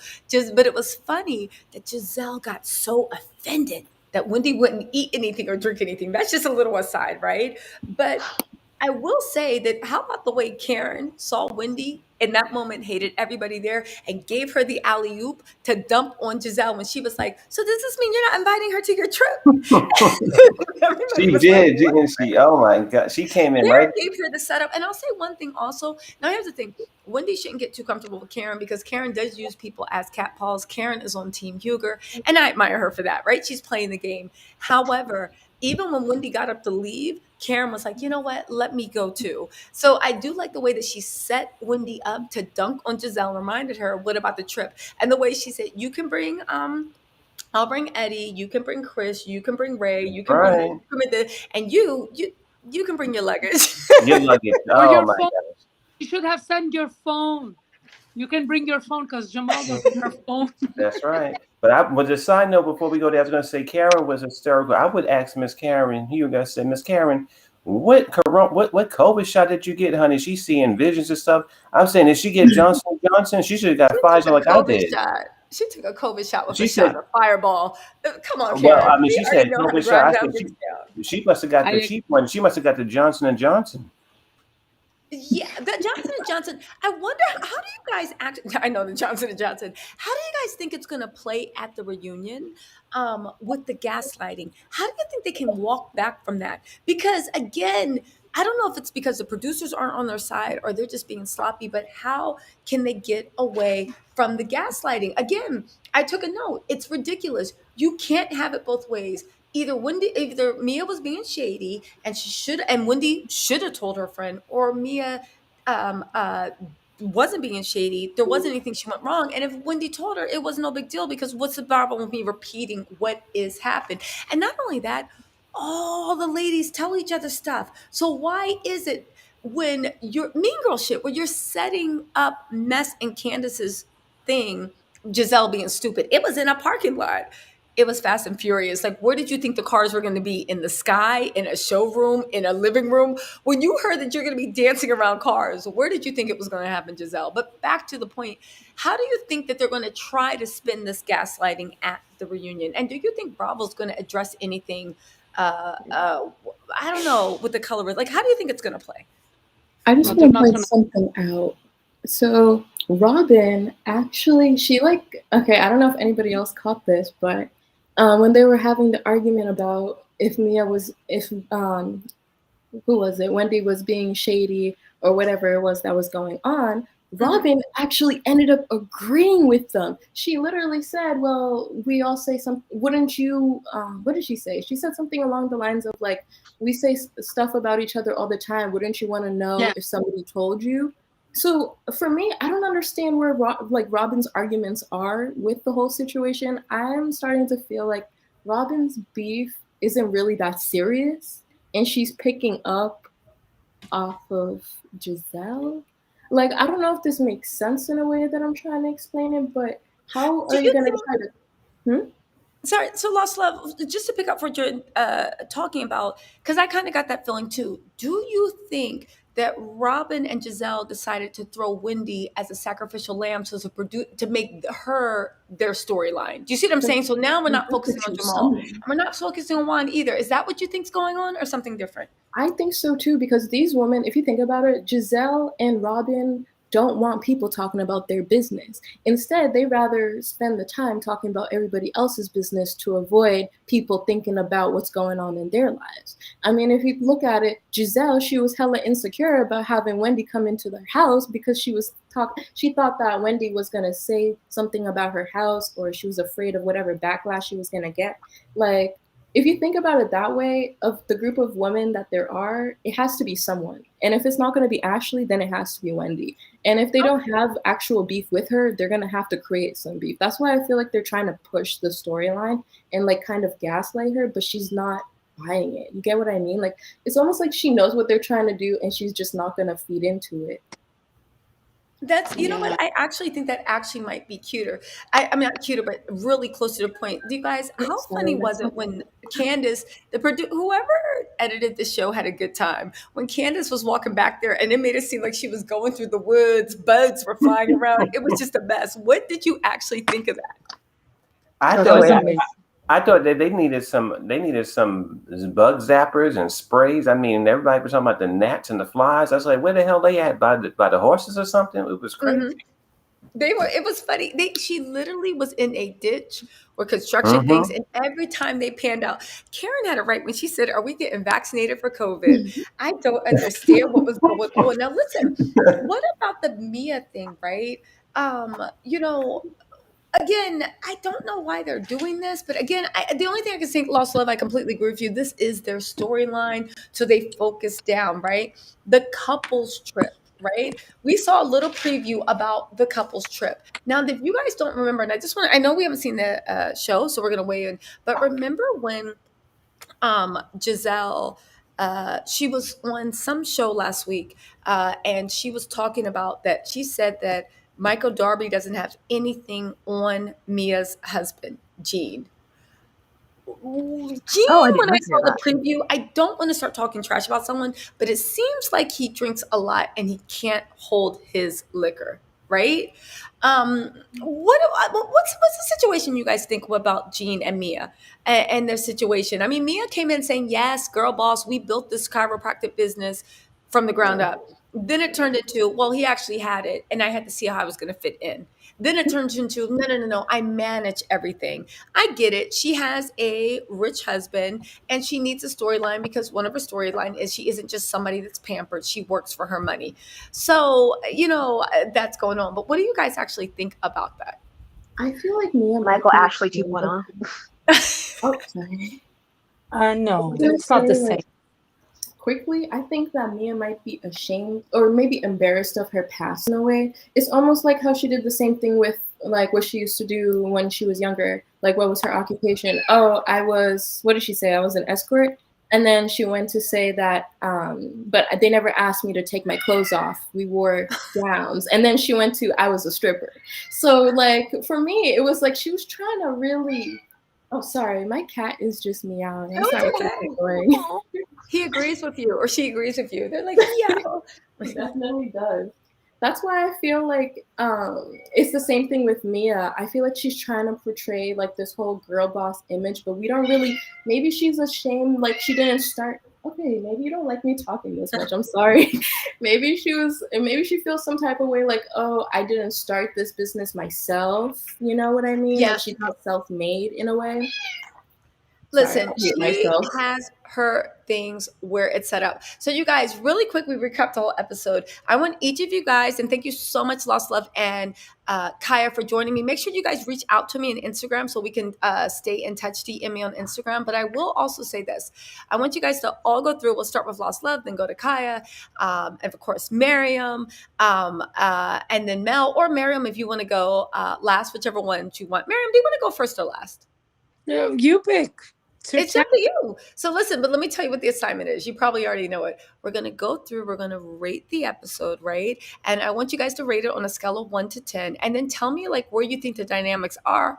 If you have any comments on who you think should be axed back, why, who should be out of there, and like any comments you guys have about the producers.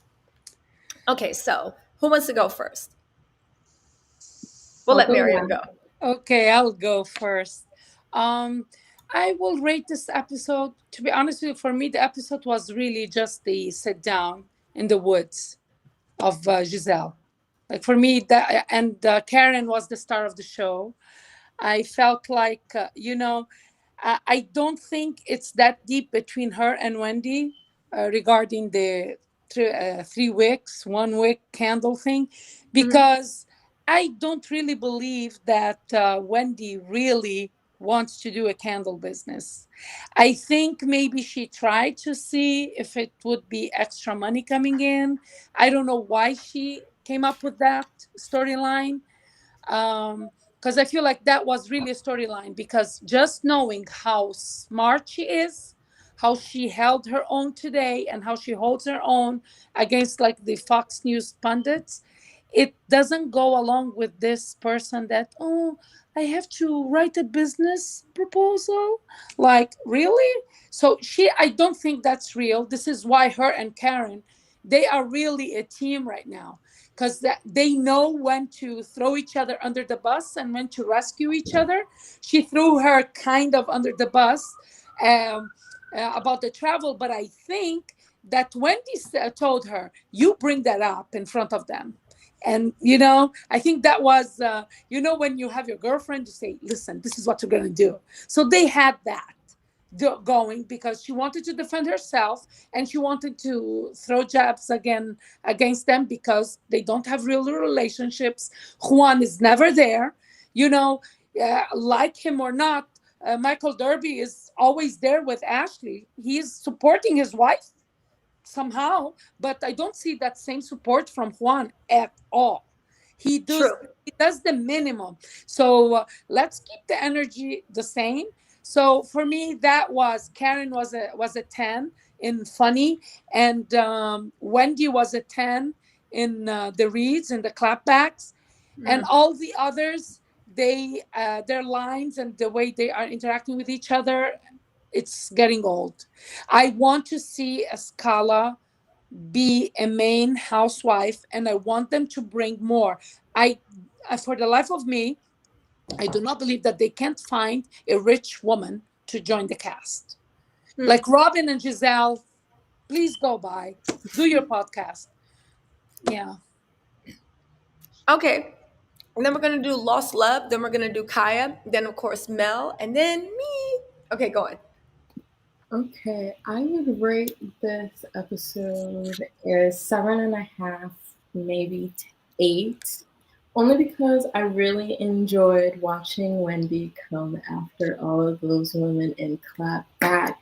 Because one thing she knows how to do is defend herself when nobody else is going to do so.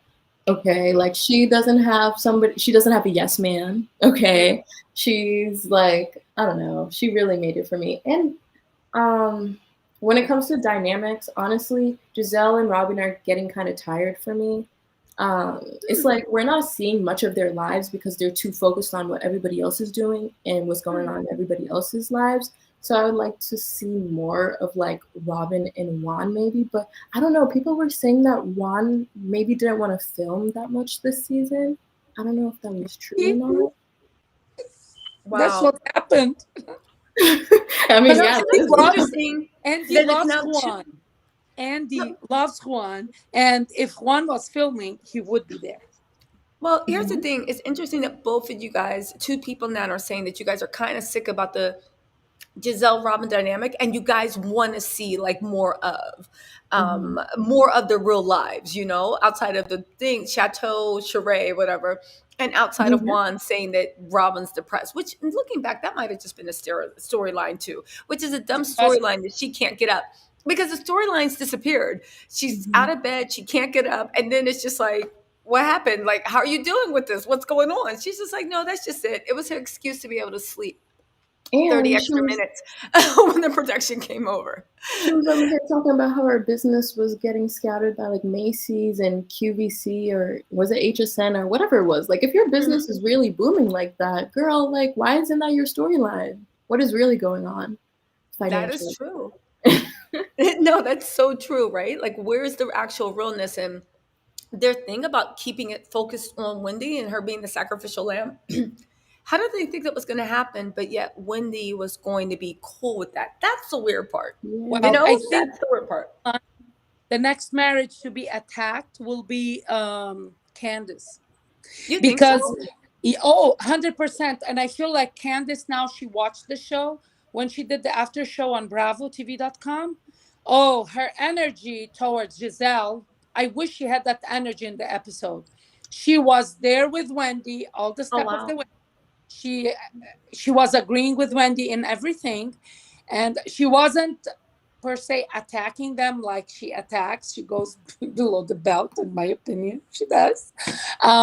She didn't do that, but she wasn't having anything with Gizelle. She wasn't having it with Gizelle and Robin. So I think the tide has turned, and she fears to be the next in line. And I predict that. Last season, I predicted that Wendy is gonna be the next target because You she's did, and you I were right. predict that, and that And you happened. were right.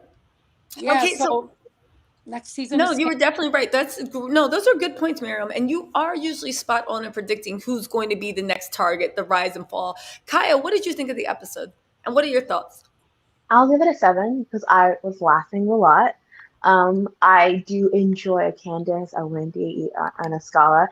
Karen, but she makes me laugh. She still has an enjoyable time, and I think it's just like I think the issue is with Gizelle and Robin. It's like they're not for me personally. They're not enjoyable. The shade and the mess that they get, the majority of it is not enjoyable. Where it's supposed to end up is not enjoyable. And then it's kind of like Gizelle right now, her saving grace is her children, but I'm also like, your children are about to leave home, so I'm just gonna be left looking at you doing this to women. So I'm just like, eh. And Robin, it's we're all over it because as I already said, she's still literally in the same place as she was season 1, just not on the brink of financial disaster. There's never been really any true growth, even career wise, because I couldn't say like at least Candiace at the end of this, her album's done. I listened to it, it was pretty good. With Robin, I'm like, you were flipping houses. We've seen one house. We haven't seen anything else. And she was doing that with her mom, and no one said anything about that. This hat, this hat business. The hats have been sold out forever. Now they're sold out and some are for pre-order. So I'm just like, well, you're playing our faces then if we go on our website and there's really nothing there and you're talking about being a warehouse. Produce 100 hats, they will be sold out. I will find 100 people to buy them. Yeah, but it means your storyline is fake. I mean, like, and I think it was like Nikki Star TV. She's like, I'm fine with a fake storyline as long as it's entertaining. And nothing they've ever really given us has really been entertaining. Yeah, Candiace, Wendy, and Askale, I find entertaining. Even though I'm a young woman, I'm not really seeing marriage and children right now in my future. I find her journey of figuring out Nigerian and American culture and trying to figure out how she's going to teach her children to be Nigerian still, but also be African American here. It's interesting, her still being a professional woman and still trying to find her sexy after having all her children. I find that interesting. I don't also find that forced and pushed. Unlike Ashley, which is what I'm fine with Candiace calling her milkmaid, because Ashley uses those babies as defense mechanisms. That's what she brings into almost every outing. So I'm cool. Go ahead. Go for it. I'm looking for new blood that's not going to be a fake boss babe as the new one we have right now. I agree with that. Mel, what's your well actually is any sorry. Mel, what's your takeaway? I'm sorry. Okay, my takeaway is that the episode I'm gonna give it I give it a 7 too. Excuse me. Okay. I was munching. Were you? Yes, I was. Well, yeah, you know if you want to keep on doing that, I can give my thing and then we can come back to you for last. How's that sound? Okay, sounds good. Okay. Or do it now. What do you want? This is you know what? I'm ready now. Okay. Okay, go. So tonight episode was very funny for me. It was very funny. So I forgot to say during our review, even though the conversations got really heated, those paddles were hysterical. I will give that to Gizelle. They were hysterical because every time, even in the middle of the battle, sometimes what people put up for reasonable made me laugh. So when they were going back and forth, they said, oh, this is reasonable. And Wendy was reading the girl. And then when they said it was Shady, that paddle was hysterical to me. I love Candiace, but Candiace wasn't a star for me tonight. It was Askale. And I wanted to ask Miss Karen again, who gave you that shot and where was it? Because that shot had to be some cheap knockoff shot that you got from the back. AstraZeneca. I mean, that shot was hysterical. Was funny. So they was funny. And also, I'm surprised none of the ladies got Zika virus from being around all those bugs in the back of Gizelle's house with all those flies and everything. So listen, it was a very funny episode at the end. Oh, Askale, I think I want to know when you have a friend like a scholar who's very quiet throughout the whole season that we've seen on franchises, they almost never get featured at the reunion because they don't have any beef with anybody. So I would be surprised if she makes it to a reunion, even though she's a good, unbelievable. She's not really injected in the problem. So I want to know. I think that she might be just sort of edged out. I don't think she'll make it to the reunion. I don't think they will bring her in the reunion. I don't. Mm-hmm. So I wish they Kenny would. said, well, I hope they bring her at the reunion. They better have her. Kenny said that shot was Thompson and Thompson. I know that's right, honey. And not Johnson, Thompson and Thompson. Thompson and Thompson and Thompson from Surrey County, honey. Exactly, from Surrey County. Oh, Here's on my now. thing. Filmed in Askale, I think they might bring her to the reunion at least to sit on the couch because she really shined on this episode. She showed her usefulness. She showed that she blends seamlessly with the ladies. Everybody can say like, "Oh my God, Askale is just like always like." But she blends in with the ladies in the fact that they all accept her. They all, even when she was talking, they all listen to her. They all respect her, right? Everybody except Mia, but we all see that Mia's going to try. And at that time, Mia, I think, thought that she was competing with Askale to see who was going to be made permanent. So the fact that she was always trying to shut Askale down, I think it was more of a strategic thing. This episode, for a Potomac episode, I think it was an 8.5, right? It was an 8.5. Was it the most shocking thing? No, but it was so fun loving. It was so lovable. It was so, and again, this dynamic is why I started watching Housewives. It reminds me of old school Housewives. There's beef, right? It could be some serious stuff, but everybody talks. Everybody interacts, everybody finds a way to, and at the end of it, everybody just like, okay, see you guys at the next shoot, which is what we paid you guys to do.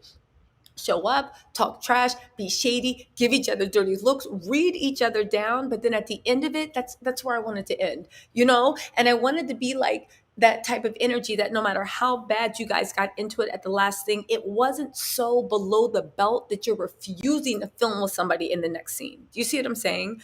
The one person I think that should be worried. You didn't say anything about Ashley's dress today. What is going on with dress? that season?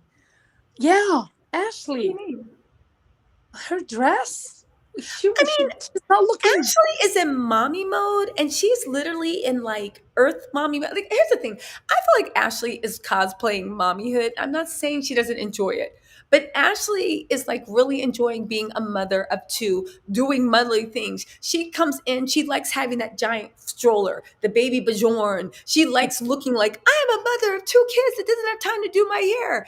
I think she's she's waited, I think, all her life to be a mommy, and she is enjoying the soccer mommy moment of being a mommy. So I look at Ashley like, go ahead and have fun, but living out your fantasy. She's like, no, she is in mommy mode. But if I was Ashley should be a little bit worried because what is Ashley's storyline? And no, coming in to be Gizelle's puppet is not a storyline. Even the way, and it is true how Candiace said, were you there, beloved?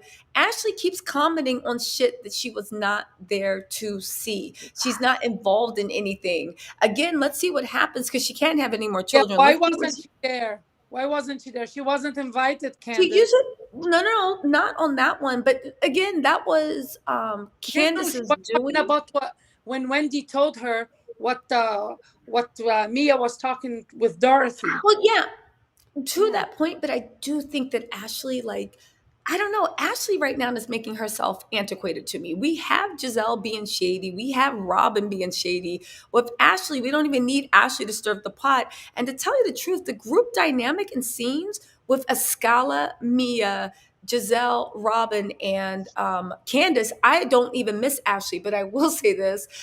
You know why Ashley will come back? Because Gizelle sees herself in Ashley. She sees her when she was in her 20s or whatever, how old Ashley is, being married to an older man who had all the fame and had all the money, that cheated and embarrassed her and treated her bad. She sees herself in Ashley. But the funny thing is, Ashley always looks at her like we are nothing alike. Ashley always looks at her crazy whenever Gizelle tries to make any analogy to them actually having anything. Ashley thinks that her situation is completely different. So it's funny to see Gizelle's soft spot to Ashley and Ashley being like, we are nothing alike. What are you talking about? So, she just uses Ashley And Ashley gives a lot of, she gave a lot of seasons for them. Ashley was the storyline. Ashley and Michael. Actually gave 2 seasons because again, I've been rewatching. The third Okay. season, Ashley was kicked out of her home, and thus is why she rushed to have those 2 children back to back for season 4 and season 5. Yeah. I don't really believe Ashley. I guess Ashley's kind of like naturally, but to me, if you're cosplaying as a mother, then I would not have my 2 young children cramped up in no small condo, penthouse, whatever situation they got going on. Especially to yoga Mother Earth. Why do you not have a home? Ashley has not. She has like a yoga line. I won there. She's not posted anything in the last 4 years. I think we give Ashley the credit that she's getting a check, but I truly don't actually think Ashley has a plan. Yes. I think Ashley's in for the long haul. She might end up like Erica Jane, not necessarily in the sense of being criminal, but might end up with actually not a lot as she thinks she's going to get. You know what? What Erica's is Ashley's plan, though? I used to think that, but I think Michael's her Achilles heel. I used to honestly think that, but I think Michael is her blind spot. I think that, like to Mariam said, I think Mel mentioned it too. There's some daddy issues. There's daddy issues, and Michael hits all the daddy issues. What do you and think? he Aaron? looks like her dad. He looks like her dad. Sorry, I didn't mean to. You know, I've noticed, I always thought that was interesting when people date people that look like their family. Because I've met guys that look like my family, and people are like, oh, it looks like you guys could be related. And I don't find them attractive. I'm just looking like they're okay, right? Or it's just like, that's your twin. It looks like a boy version of you. And I'm like, really? I mean, they're okay. I'm not really into that. So it shocks me that she literally is dating someone that looks like her dad, like she can see her dad's face. Because that's the thing, when they confronted Ashley about it, she was like, oh yeah, they do kind of look alike. And she thought it was funny. And I'm like, okay, whatever. I'm not judging. It's just weird. It's weird. I'm And judging. she has major daddy issues. It's Okay, a guys. situation. Definitely. Okay, so let's see. We have 2 7s. We have 1 8.5. Did anybody ever reach 9? Did anybody give it a 9? For me, the funny was not, that was a 10. Like when Karen was on the screen, it was a 10 today. Even with Ray. Karen brings it. Karen is funny. Karen is a liar. But you know what? I don't care because she brings it. She is funny. She'll do whatever she needs to. And she's the only one that is not afraid of Gizelle at all. I don't think Wendy's afraid of Gizelle, but Wendy understands the power that Gizelle wields with production, you know? Yes. And she knows that she can't go against one of the Titans. Karen is the only one. It's like Battle of the Titans. She is the only one. She does not give a bleep. She will go all day head on with Gizelle and not worry about her job. She will, you know what I'm saying? She'll do whatever she needs to do. So on that thing, it's like, yeah, I always enjoy Karen and Gizelle because you need somebody to actually check Gizelle. You know what I'm saying? Karen is crazy, but she is a lover. Jazzy Gay said she's going to give this an 8, right? Michael is creepy. He looks like he has leprosy. I don't care. I don't care. I don't care. He's like, ugh. And this episode was one of the greatest. Gizelle's crib, Karen reacting to the vaccine. Everyone is good. I loved it. You guys, thank you so much for joining me for this recap. I know it was only supposed to be an hour, but as usual, you guys know I'm long-winded and I ran my mouth, but I think this was an epic recap. Kaya, lost love, definitely. We're going to all connect and stay in touch. Thank you guys so much for coming on. Really appreciated your viewpoints and what you guys brought to the conversation. It was amazing. Oh, yes. And Mariam, as usual, you are the GOAT. We will never agree about Candiace, but you are the GOAT. And Mell. It's okay to disagree. Yes, that's true. It's true. No, it's okay to disagree, but listen, you are the GOAT, Mariam, and Mel, you are the MVP new player coming off the bench, coming in strong. You know, it's Kobe and LeBron. No, Kobe and Shaq. There's where we go. Kobe and Shaq, right? Like, Kobe and Shaq. No, but you guys, thank you so much. You guys always add so much to the chat. And I know that people love you. I see the comments. So thank you. Also, you guys, we're going to do this next week at 9:30. Come in hot. Don't worry. Every week we'll be doing this and we are going to come in hot. And yeah, thanks so much, everybody. Okay. bye. All right. Thank you. Bye, everybody. Good night. Good night.